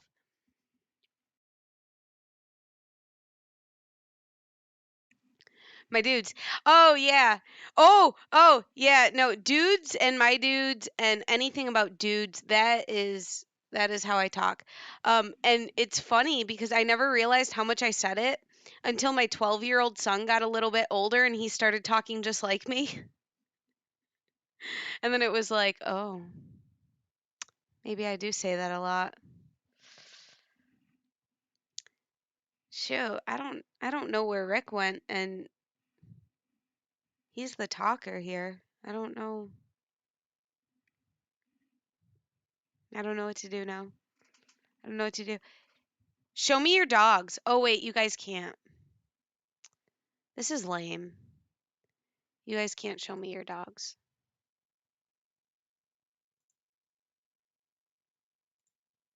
I literally just scroll Facebook to look at all your guys' dogs. That's it. And to look in tent groups if it's during business hours, because if I'm not looking in tent groups, then Rick can see my computer screen on his TV, and then I get yelled at. So I have to look at the tent groups during business hours. Let me see here. What do we have going on?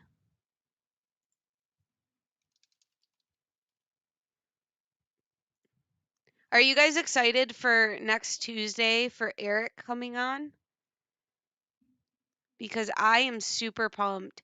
I've been wanting to talk to you guys about Tintwoods for a long time.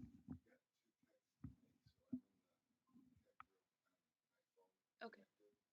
Oh, um, how? Oh, wait, I'm dumb. I know how.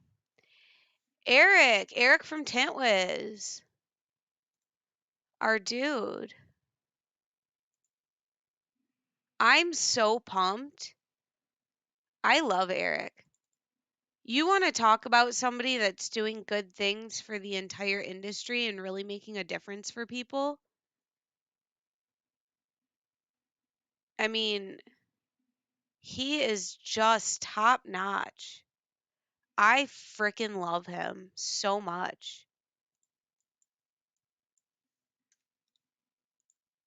Sorry, I'm trying to fix Rick real quick.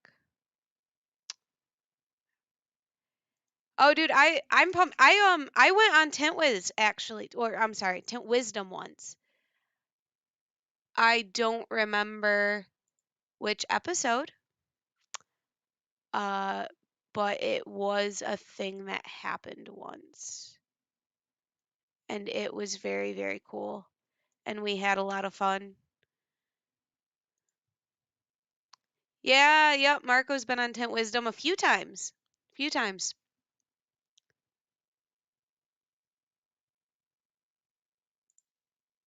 It's not bringing him in. It's he has to wrap kegs right now because, you know, stuff. We gotta do business even when we're live streaming. Oh, you too, as you love Eric. Well, you have, yeah, both. I I feel like Eric is just one of those people that like as soon as you meet him, like you just know like he's just like a super genuine person. And that is such a rare thing these days. It seems like there's a lot of people out there that are just kind of for themselves. And Eric's just like, nah, guys, we're all gonna succeed. Let's go. And that is just so cool.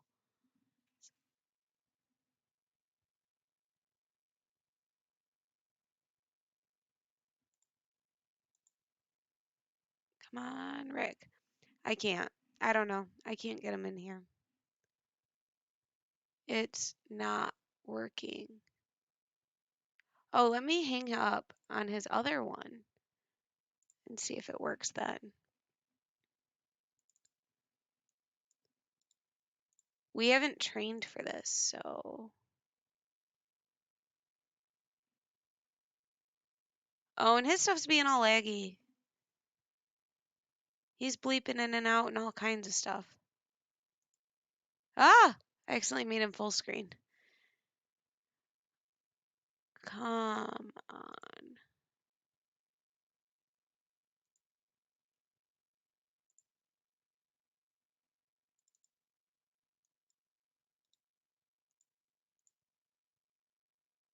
Yeah, it's not working. I don't know.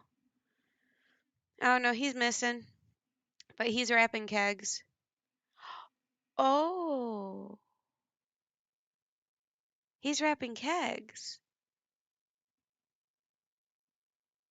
Huh. Oh no, I can't. I can't.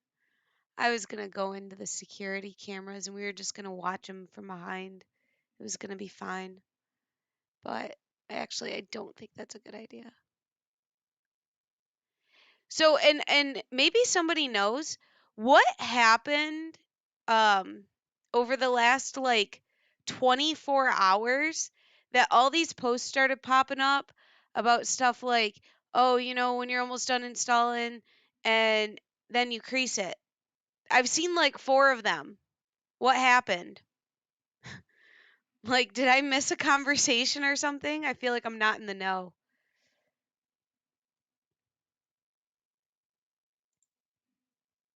Let me see if I can. I'll at least try. I'll at least try. Oh wait, I forgot. Yeah, there have been a ton of them, and like, I mean, they're accurate, but like, why all of a sudden are there just like a million of them? No, it actually used to be part of my job to sit here and make tint memes.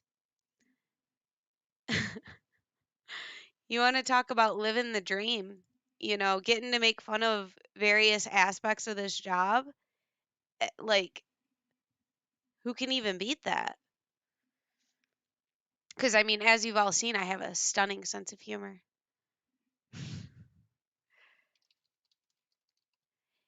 It was. I haven't done it in a long time, but yeah, it used to be part of my job to sit here and make memes. And honestly, like, being a distributor, a lot of your job is social media.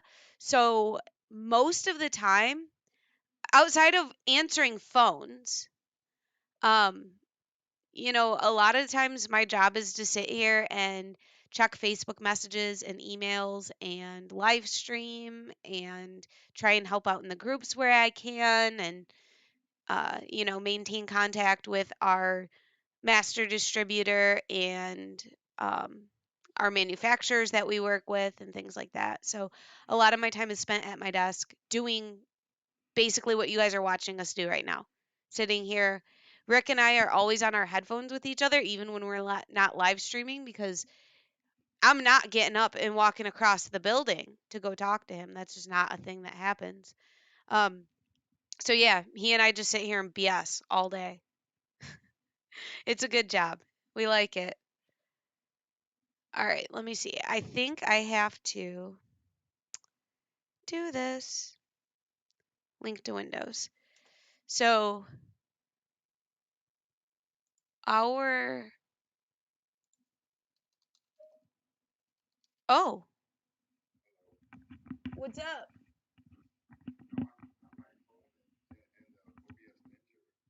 Yeah, and it won't come in. Don't know. It said no.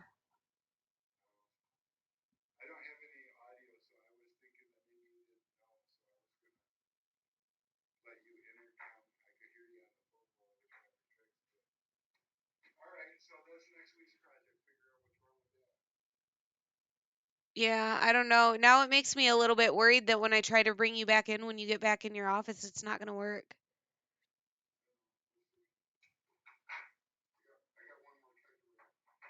One more keg to wrap, and then he's back. Rick, give us a topic.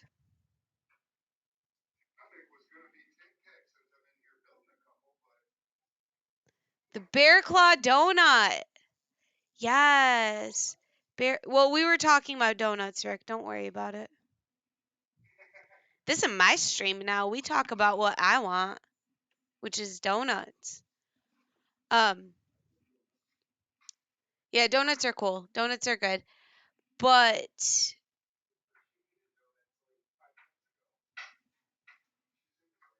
well, I like some donuts. I like donuts in theory. But then I get one and I take like 2 bites, unless it's a plain donut, and then I don't like it.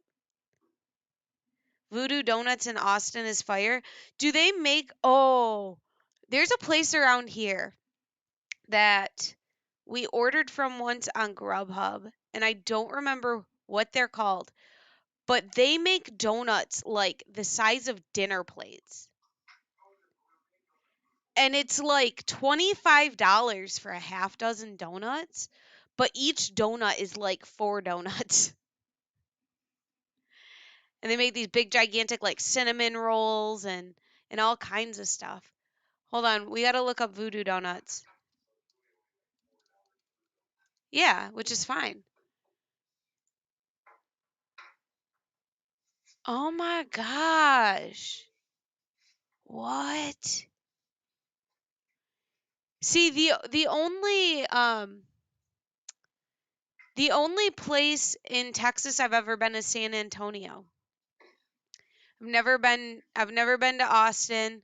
I've never been to Houston. I've never been anywhere but San Antonio, because I swear every time I need to go to Texas for business, it's always San Antonio.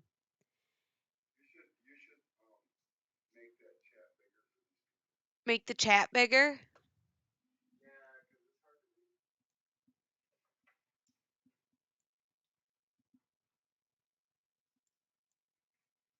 Is that better? I'll put it in your spot. Um, but is it a bad idea to leave air pressure in the tank keg over the weekend? That is a question I can answer, and I'm so glad that we're talking about it. Um, it really isn't going to hurt anything. I mean,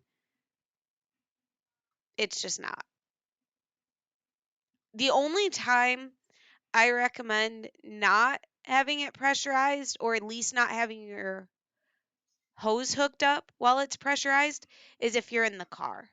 Because we've seen people have it pressurized, have the hose on it, take a turn too hard, and it falls over and something breaks. Like if their inline filter casing breaks, or like the ball lock connector. Right, or something slides up against the trigger, then your entire vehicle is going to be covered in water, and it's not a good time. What do you recommend so that the non-coil hoses don't get tangled over time? Um, I don't really have a problem with that, because the swivel, uh, um, sometimes if your pressure gets low, the swivel doesn't work as effectively. But if I'm starting to get tangled up, I'll just walk a bit away and pull my hose, because then the swivel will spin and it'll uncoil. That's how I handle it, at least. Um, and you don't have to be super duper far away.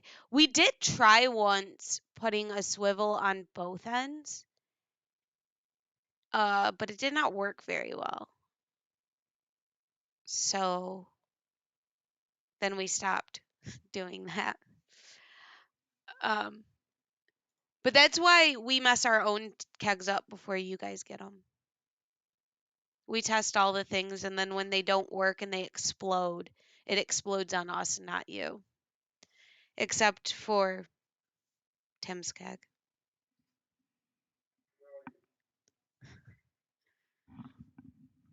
Would you say?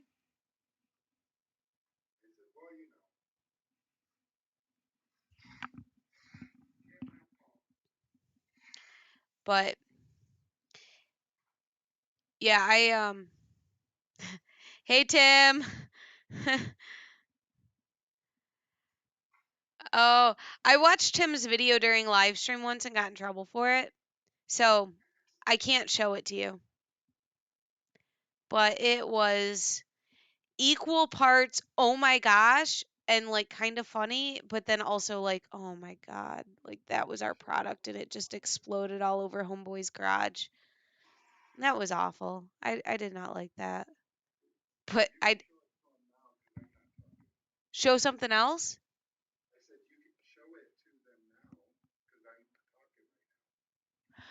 So, are you guys ever going back to delivering with USPS? Are you guys done with them indefinitely? I hate USPS with a deep, burning passion. And I don't see there ever being a time that we will go back to them unless there's some sort of special circumstance. The rates that they give us are not all that amazing. And they like to lose our stuff. We kept USPS as long as we did because for a long time we were using them to ship international orders. And then we tried to ship 2 kegs to Australia. It was like well over a $500 order, and they lost it for like 6 months. So, and they just could not tell us where it was. No one knew.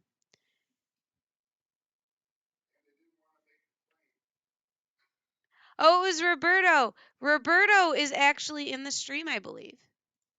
Or he was. Window tint stuff. Let me check out that post. You made the Tint Whiz kegs correct. Yes, we did. We definitely did. So we have 2 different Tint Whiz kegs. One you can only get special if Eric sends it to you, and that's the Tint Whiz tint keg burn away that looks like a galaxy behind the Tint Whiz logo. It's all blue and purple. And then the Tint Whiz energy drink wrap. September 27th.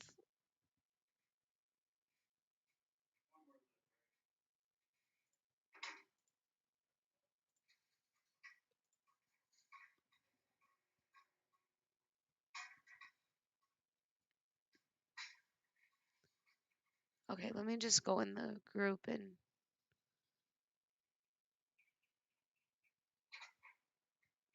gosh, people are in this group like screaming at each other. That's unnecessary. That is so unnecessary.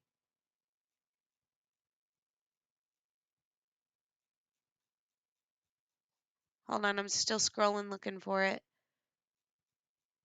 I will find it very quickly. Where am I at? I'm still at October 5th. How? Jeez. Oh, Tim, you are a moderator now. Yeah, so the Tint Whiz kegs, it was actually our artist Carrie that hooked us up with Eric. And are these posts literally just all over the place? Is there a way for me to filter? See most recent posts first. Okay, it's fine, guys. I'm just stupid and don't know how to work Facebook. Geez, Matt's group gets so many posts. I'm just going to scroll while I'm not looking. All right.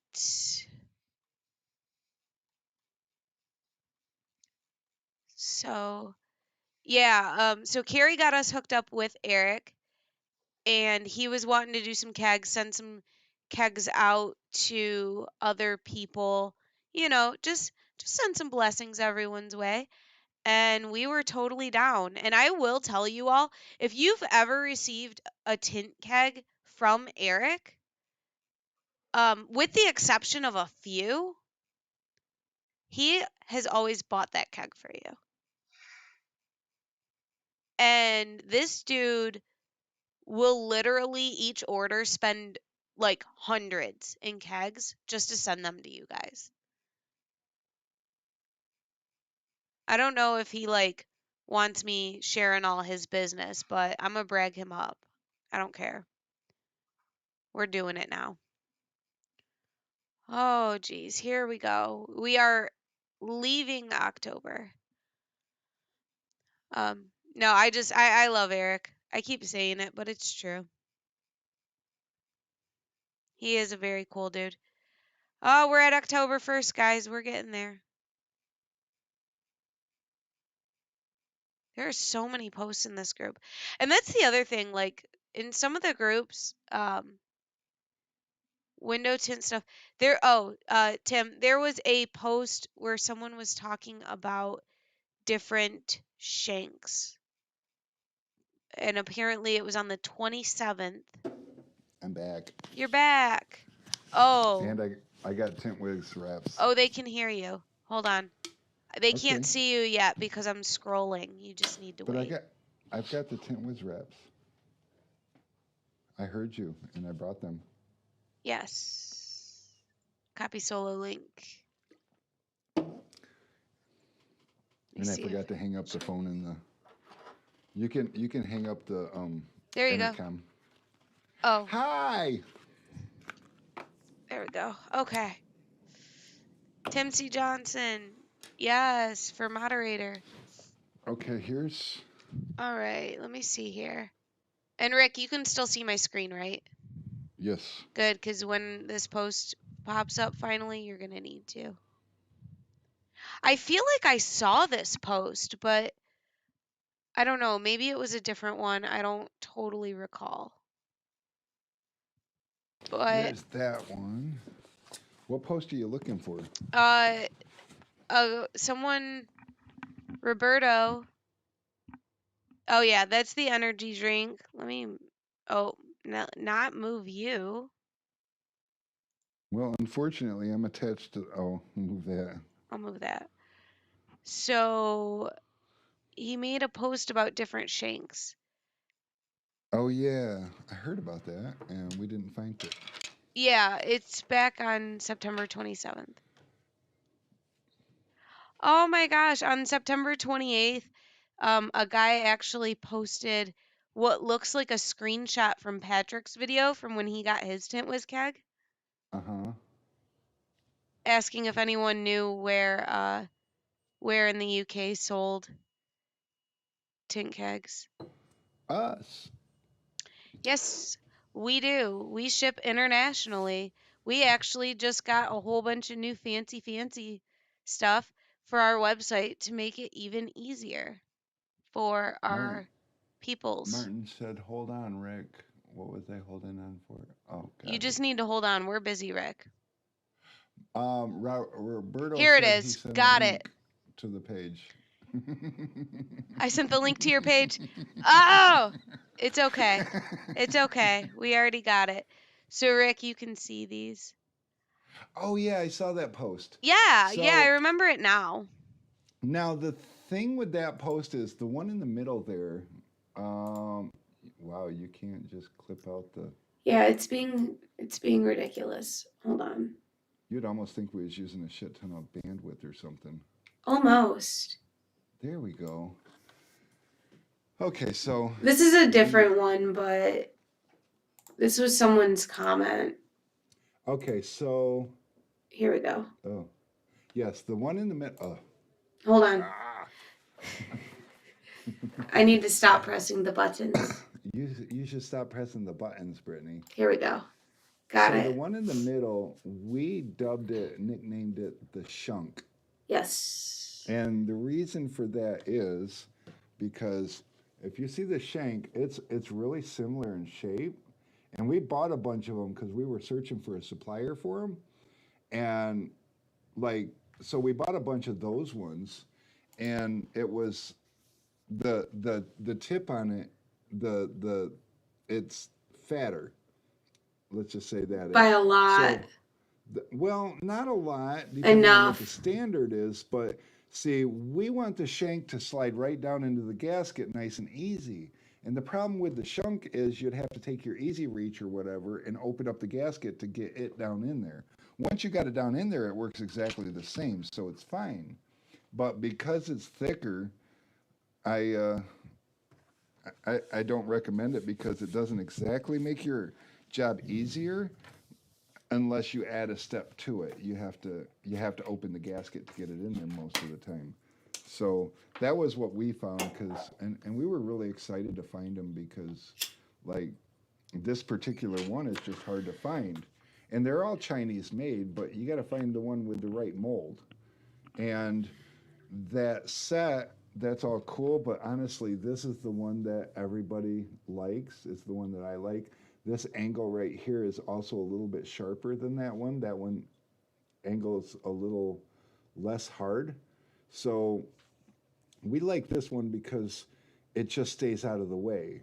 Where the bigger, fatter one on top is a little, it's bigger. It's kind of in the way, and it doesn't have that. It doesn't have this angle right here that that goes up in this direction to get the handle part out of the way. So it's kind of a little bit more in the way. And then the other one, the little one, you would think that would be fantastic too because it's even smaller, so more out of the way, but it's not quite stiff enough to really get the job done.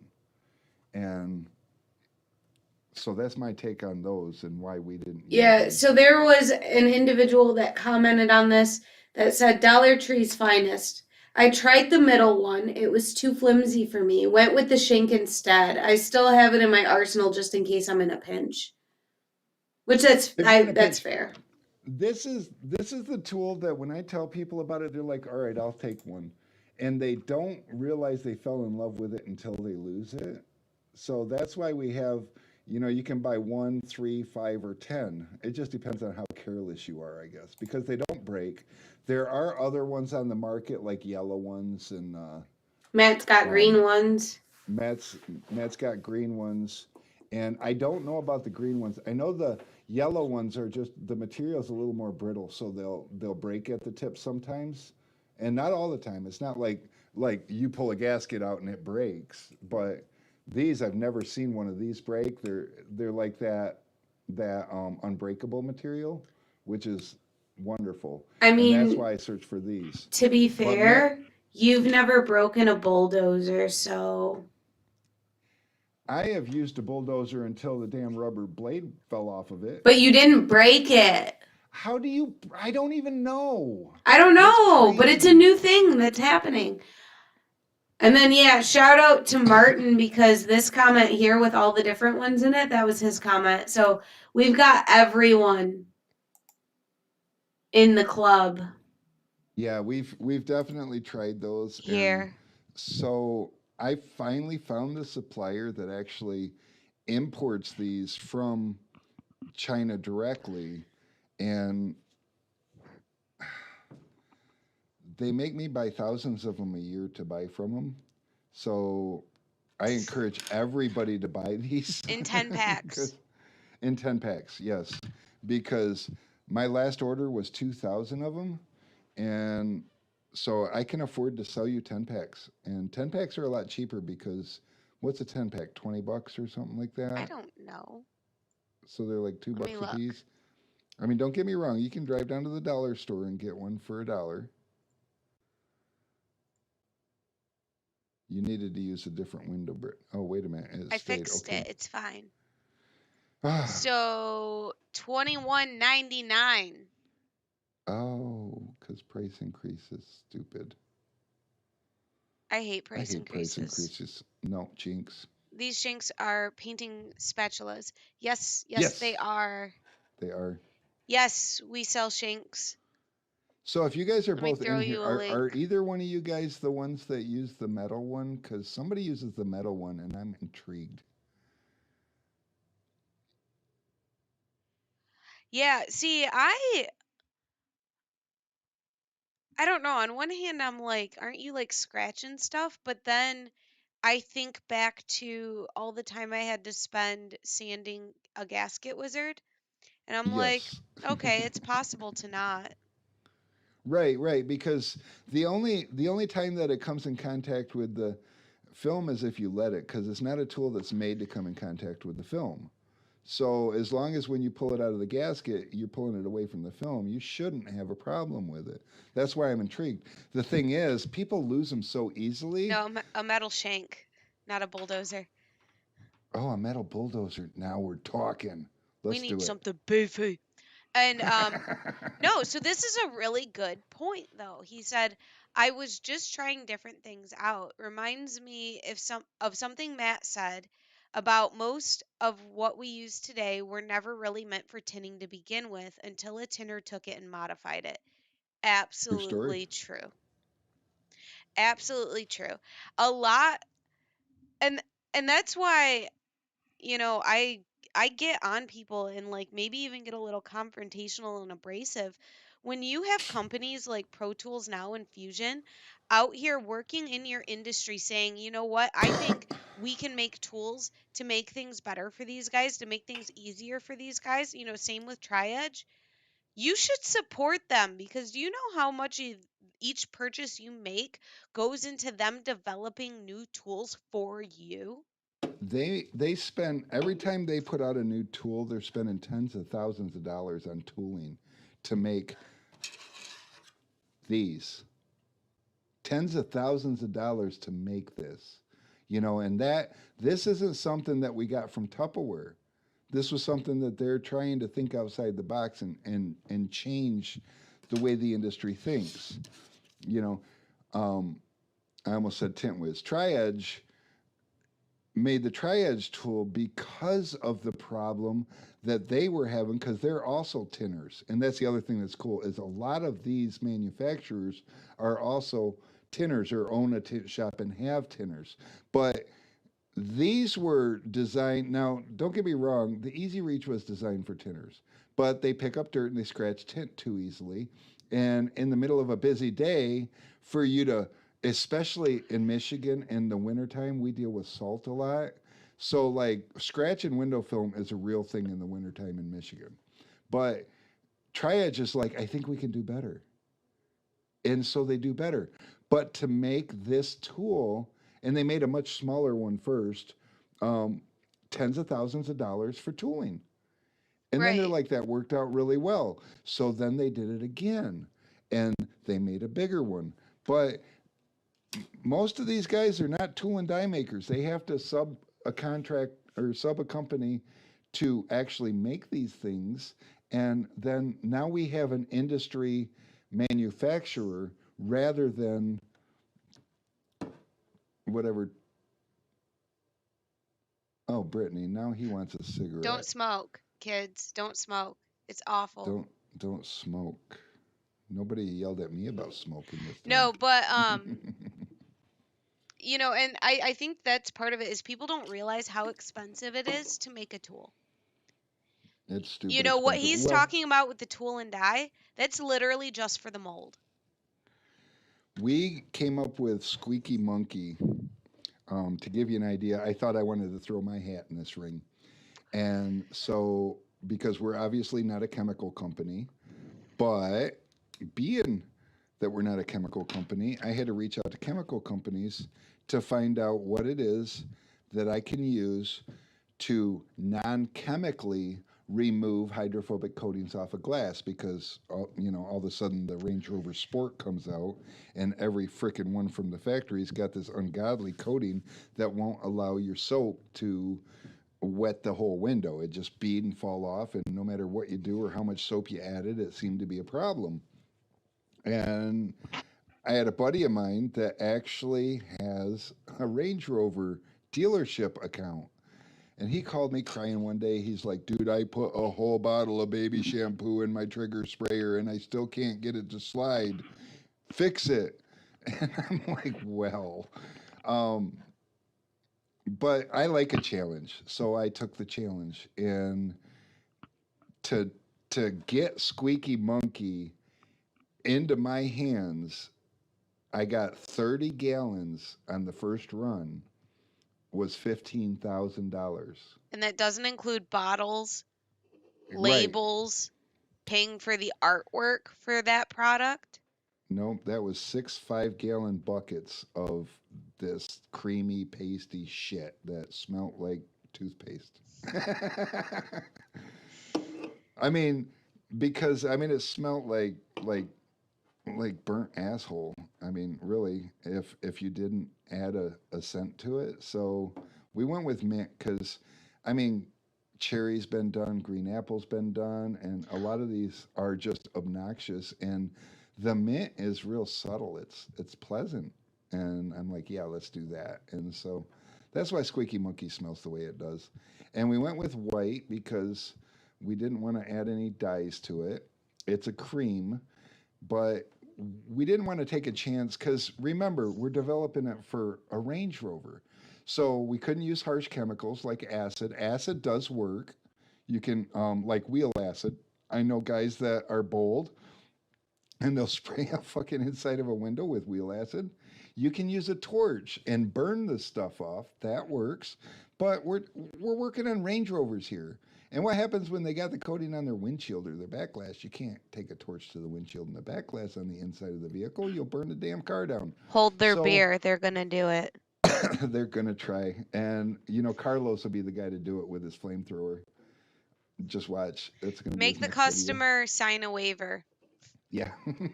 We're gonna burn your shit down, But but yeah, the I tint mean, will look fantastic. we had a lot of people coming to us saying, yeah, I'm using wheel acid for this.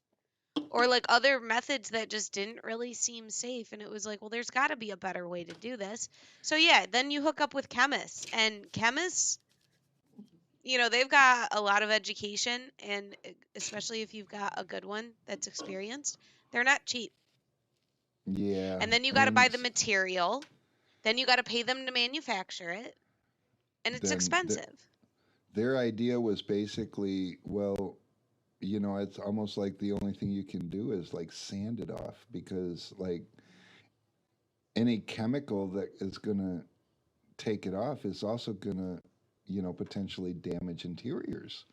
And that's a little unnerving. And I can't sell a product that you're going to come back and because you know you sprayed it on and didn't wipe it off the interior fast enough or you didn't protect the interior and now you got holes in a guy's door panel, you know, or nasty spots in the suede. And so I, you know, that's just too much liability for us.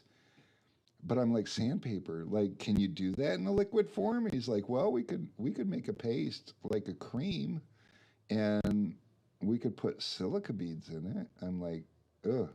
So silica beads is not really ideal for a tinner. But on the other hand, it's better that the problem is yours and yours alone. So then we had to figure out how to get over that hurdle. So you use the stuff and then you spray it down, wipe it with a towel so you can get most of the silica beads off.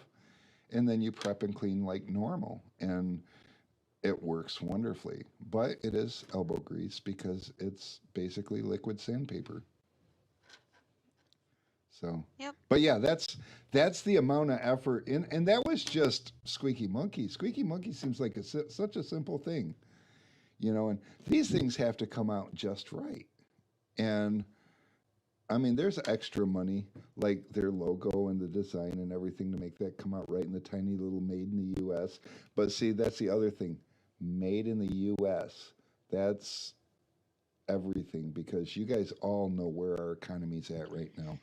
And without getting political, one thing I can tell you is our economy is where it's at because we don't manufacture anything anymore. And we have people that we could support that manufacture things. And that's why you don't see my shelves full of Chinese tools. That's why you don't see me buying Chinese tools and trying to redesign them and tell you that I created it. You know, we have people out there taking Chinese tools and paying them to put their logo on it and claiming to have made it. And one day I might just be asshole enough to come on here and tell you who those people are. But No, let's not. But I might. David, okay, David, Squeaky Monkey is okay. The official answer is it's a hydrophobic coating remover. We cannot tell you to use it for anything but that because that's all we developed it for. We didn't test it in other areas. But what customers have told us is they have used it for removing acid rain spots on the outside of windows. Does They a have great job. used it for the defroster lines on like the thicker defrosters like Chargers and Challengers and things like that. Works well for that. There was one super crazy individual and I couldn't believe he did it, but he used it to polish chrome. That scares the hell out of That me, but scares me. Um, so I don't have officially any chrome to try it on, so. officially on record, it's a hydrophobic coating remover and nothing else, but people have found other uses for it that they like to use it for. And I have thought about rebranding it because I've personally removed acid rain with it because, or hard water stains. Because, I mean, and every one of you guys I know have tinted a window and the window just looked bad because of the hard water spots on it. And you just don't have anything in your arsenal to just real quickly take it off. Squeaky Monkey will real quickly remove that, and it's a quick process. And actually, we have customers that buy the stuff religiously from us and charge their customers up to 100, 110, $120 to remove the acid rain off their windows that they had just tinted because it makes them look gleaming and beautiful. Where they, you guys have seen Yeah, I'm that sure spots and everyone shit here has seen that. where like no matter how hard you try to clean it, it just doesn't it doesn't come clean. And they do make, water spot remover for glass that's acid based, and that works most of the time. But I've also learned that Squeaky Monkey works when everything else fails, and that's cool. So that's what's gotten me to thinking about possibly remarketing it towards, you know, water spots and acid spots on glass is because I've personally experienced it and had no issues with it except for the fact that the bottle doesn't say that that's what it's for, so people don't know. And honestly, I think I can give Sammy Graham credit because he's the first one that brought it to my attention that that's what he was doing. And he's actually got as bold as putting it on a high speed wheel when he'd scratch a window. Um, he would put it on a high speed wheel and take light scratches out of glass with it. And I'm like, dude, that's bold. I mean, that's further than I would go If with it. any of you know Sammy Graham, you know that he's just like a straight up maniac. Well, He's he crazy. takes an orbital sander to people's dot matrix too. I mean, the guy is bold as it gets. He is You know, ballsy. Straight up. Much respect there on that front. He is like, yeah, great, whatever. Let's do this thing. And it's 9 times out of 10 something you just never even thought of. sometimes following him around during a day of tinning, I feel like would be make some really cringeworthy videos where you just wouldn't believe it, and then he does it and everything's okay, and he'd be like, "What?" He's like, what? This is a normal day. It's what I do.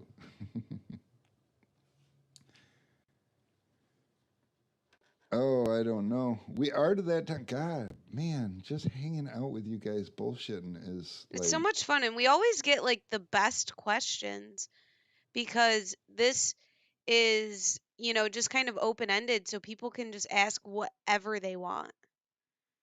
So yes. we always get really good ones. We do need some help with Tool Talk Tuesdays, though, because there's only so many categories or ideas. But when you guys are involved and you want to talk about things, like I've got almost 33 years of knowledge that I've used. I mean, from back when we had a hard card and a bondo card and a turbo squeegee. That was our arsenal. And our turbo squeegees came 18 and a half inches long, and we still sell those, but I'll be honest with you, they're garbage. I mean, I don't personally know the company that makes them, but their their tooling needs some work, and I think they've been lacking over the years. So Fusion Tools stepped up to the plate and says somebody needs to fix this. And Fusion Tools is a put your money where their mouth is kind of company. So when they decide something's a problem, they fix it. And so they came out with these turbos, and these turbos aren't injection or aren't extruded, which it would be such a simple thing to extrude, but they're like, no. I mean, that's part of the problem is you can't get the consistency. So they made molds, and they've got three different sizes. They've got the 3.5, the 5.5, and the 8 inch. You know, at ten to $15,000 a piece for the tooling, for the molds. I mean, talk about put your money where your mouth is. So just to give you a little idea of why we support our American manufacturers, because they care and they're specifically doing it to better our industry rather than just make a quick buck, you know. And I talked to Jordan and Nick on a personal level, and they're people like we are. You know, they're not getting rich off of this stuff. There's a lot of money involved. Don't get me wrong, they're successful, so they live well. But a lot of you guys are successful and live well. You know, it's no different. Um, they're contributors to you and me. And I've been using Fusion tools, you know, since the first one I saw. In fact, the very first plotter I got was from SolarGuard, their computer cut plotter. Oh, did you have a Fusion revolver? I had a Fusion, no, I had the Fusion 3 roll holder.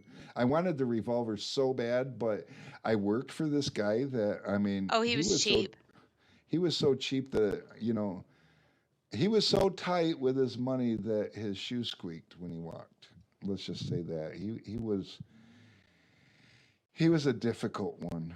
And but it came with the holder, and you know, I was like, wow, that's cool. And they made that for our industry. And that was a no money for them kind of tool, because they didn't sell a, a ton of them. It was just something they did because it made it better. And they've always had, you know, my respect for that. And have you guys, what does that say? Have you guys heard of the guy who is making dot tech? His videos show him using it to get rid of dot tricks. It looks amazing. No, I haven't. If you have a if you have a link or something, I mean, feel free to send it to us. I'd love to check it out. Like I said, anything that betters our industry is super cool.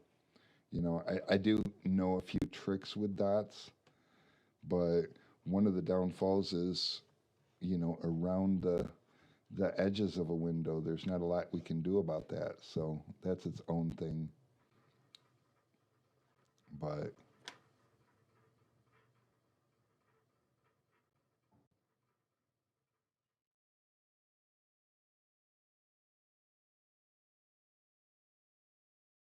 see something sitting on a shelf in a dark room. It's got my attention. Sorry. But yeah, I would love to. I would love to see that video. Unfortunately, we don't get to see everything because most of the day we are running around busy and doing things that really keeps us from looking at Facebook. And then the way Facebook algorithm works, you know, when we log in, it it doesn't tell us everything, and it doesn't show us everything. I don't know if you guys have ever got a notification that so and so made a post and whatever, and you click on it and it doesn't even show them. And I get that all the time. But then again, I'm 50 and it's technology, so you do the math. I miss things lots. Oh, plug that in.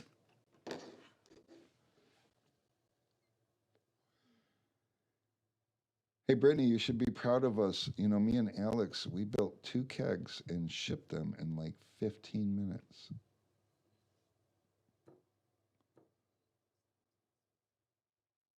Nick? Yeah, so tomorrow's going to be a bumpy day for us, guys. And it's okay, Brittany. If you're planning on coming in the afternoon, I'll come in the morning and we'll just work it out. Me and Alex will get everything pretty much handled in the morning, and you can be the cleanup crew.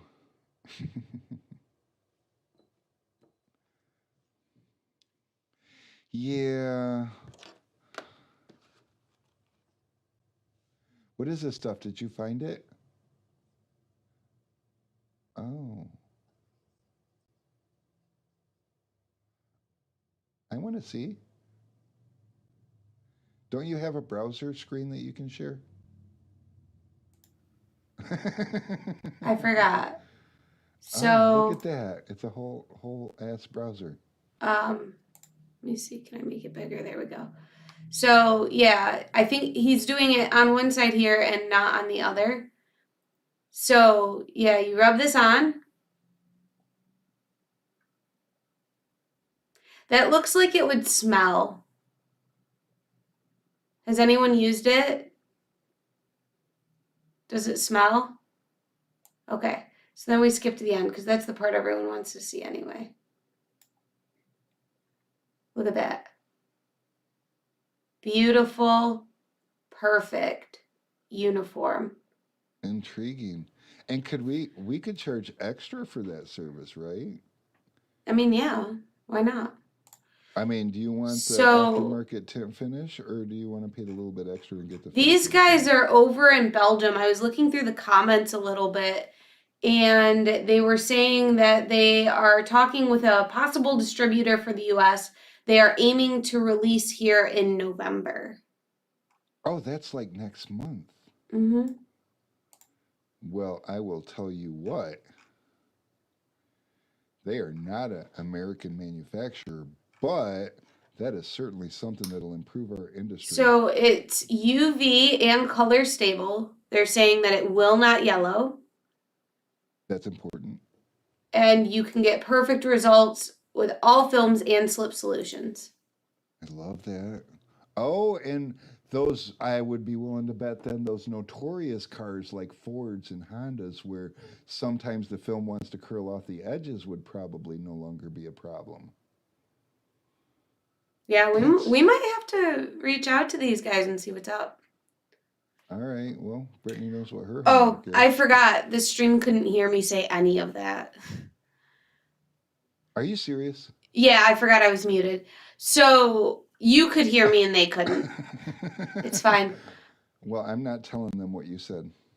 It's You a tell them. secret. Just like you did to me earlier. Start over. Say it again. You forgot, didn't you? No, I was reading a comment. Oh. Rick, maybe you just go over for them again really quickly your concerns about using glue on dot matrices. Okay, so using glue on dot matrix is a great idea for immediate gratification, but there's nothing in the glue to prevent it from breaking down in the UV exposure, sun. And so, although a lot of times we don't see failures because our customers don't keep their cars long enough, it doesn't last the duration. I know this because we had a sales guy at a shop that I was subcontracting for, and we tinted his wife's. Was that a Cavalier back then? Yeah, I think it was a Cavalier. We tinted his wife's Cavalier. It had the big section of dots at the top, and we glued it, and it looked amazing. About 3 years later, our sales guy brought her car in to do some work on it, and I saw that back window and the dots, and they were all yellow, and it was letting go of either the tint or the dots. I didn't know, but they were like pulling the stereo system and stuff out of it. They were getting rid of it, so they didn't care. So I didn't have to deal with it, thank God. But yeah, in a matter of like 3 years, it fell apart, and that's in the Michigan sun. So what it Right. does We in the don't get southern states, I don't intense. know. You know, But we are winter most of the year.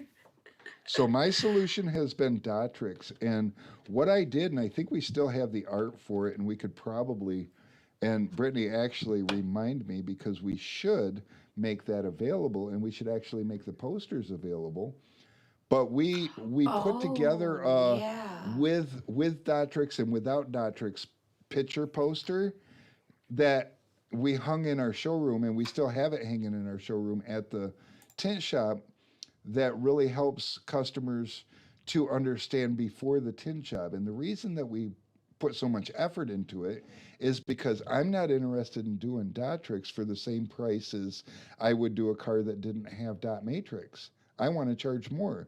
So we charge $50 for it. Now, Film and Vinyl Designs makes the dot tricks, and they have it patented. And until that patent wears out, nobody else can make dot tricks. They have whatever on their adhesive. They got a really good sticky adhesive that works really well in between those dots. And their vinyl is super thin, so it flexes in between those dots super good. And it's just like a perfect solution. And it's got UV inhibitors to protect it against the sun, so it lasts. And we use that, and we charge an extra $50 per car when they have the big dots at the top. Now, thank God these days they don't have as many cars with those big ass dots at the top. But Dotrix was the best solution that we found. Unfortunately, Dotrix was too cumbersome to use like around the window. And, you know, Dotrix, I believe, is about $120 a roll, if I'm not mistaken. And I will look real quick. But What is it? Datrix? Datrix is yeah, $123 and some change. 39 cents. Ah, Look, I was telling the story, Brittany. boom. Sorry, I wasn't paying attention. Brittany remembers a lot more prices than I do these days. I blame age. I was sending a customer his tracking information, so Oh, look at her multitasking, showing off, flexing them brain muscles.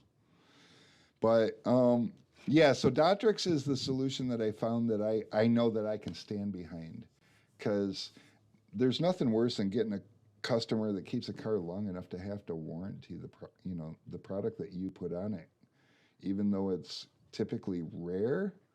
It's still embarrassing when the customer comes back and their shit's falling apart and you know you did it. So that's why I don't do glue anymore. It is amazing for immediate gratification, and it's a lot quicker, and you wouldn't have to charge for it. It's a little bit messy when you're learning how to do it, but it's it's not it's not a permanent solution. It just isn't. And how does blue glue that people use on the dots? Oh, that was the yeah, that's what question we I were was just talking about. answering. Yeah. Cool. And Mr. Gonzalez says, thanks for allowing me to be part of the conversation. We want everybody to be a part of the conversation. If you're on our live with us, You guys have been you're asking really good questions today. You guys have been on fire. you guys are what makes this worth doing. You know, it's not like, I don't know. I just enjoy this stuff. You know, we get tenors that come in here locally, and sometimes I feel like I hold them hostage, but I just love talking to other people in the industry and hearing things, you know, because as much as we have in common, we have different ideas too. And it's just awesome to talk about in the storytelling and all the stuff, all the things. Yep. But it's time to go. I gotta go get my baby, go home. Oh, yeah. So I'm out, at least. Well, you're in control of the stream, so I guess we're So all I out. guess you're Guys, out too. don't forget to go and subscribe to the YouTube channel, because y'all going to be part of a contest, $500 in prizes. And also don't forget to go and post a picture in the comments on that Picture of Facebook post that, Carlos. yeah, picture of Carlos on our Facebook page. Just go to uh, facebook.com/Sun Distributing. Scroll down the page until you see Carlos with his big old flamethrower. Right there, bottom And right. bottom right. Bottom what? Bottom right. Bottom right what? On our border. It's on our border. Oh. Oh, it is. Oh, look at that. Facebook.com. Oh, we've got is that an Instagram? That's Instagram and then Yeah, YouTube and the Instagram's website. dumb.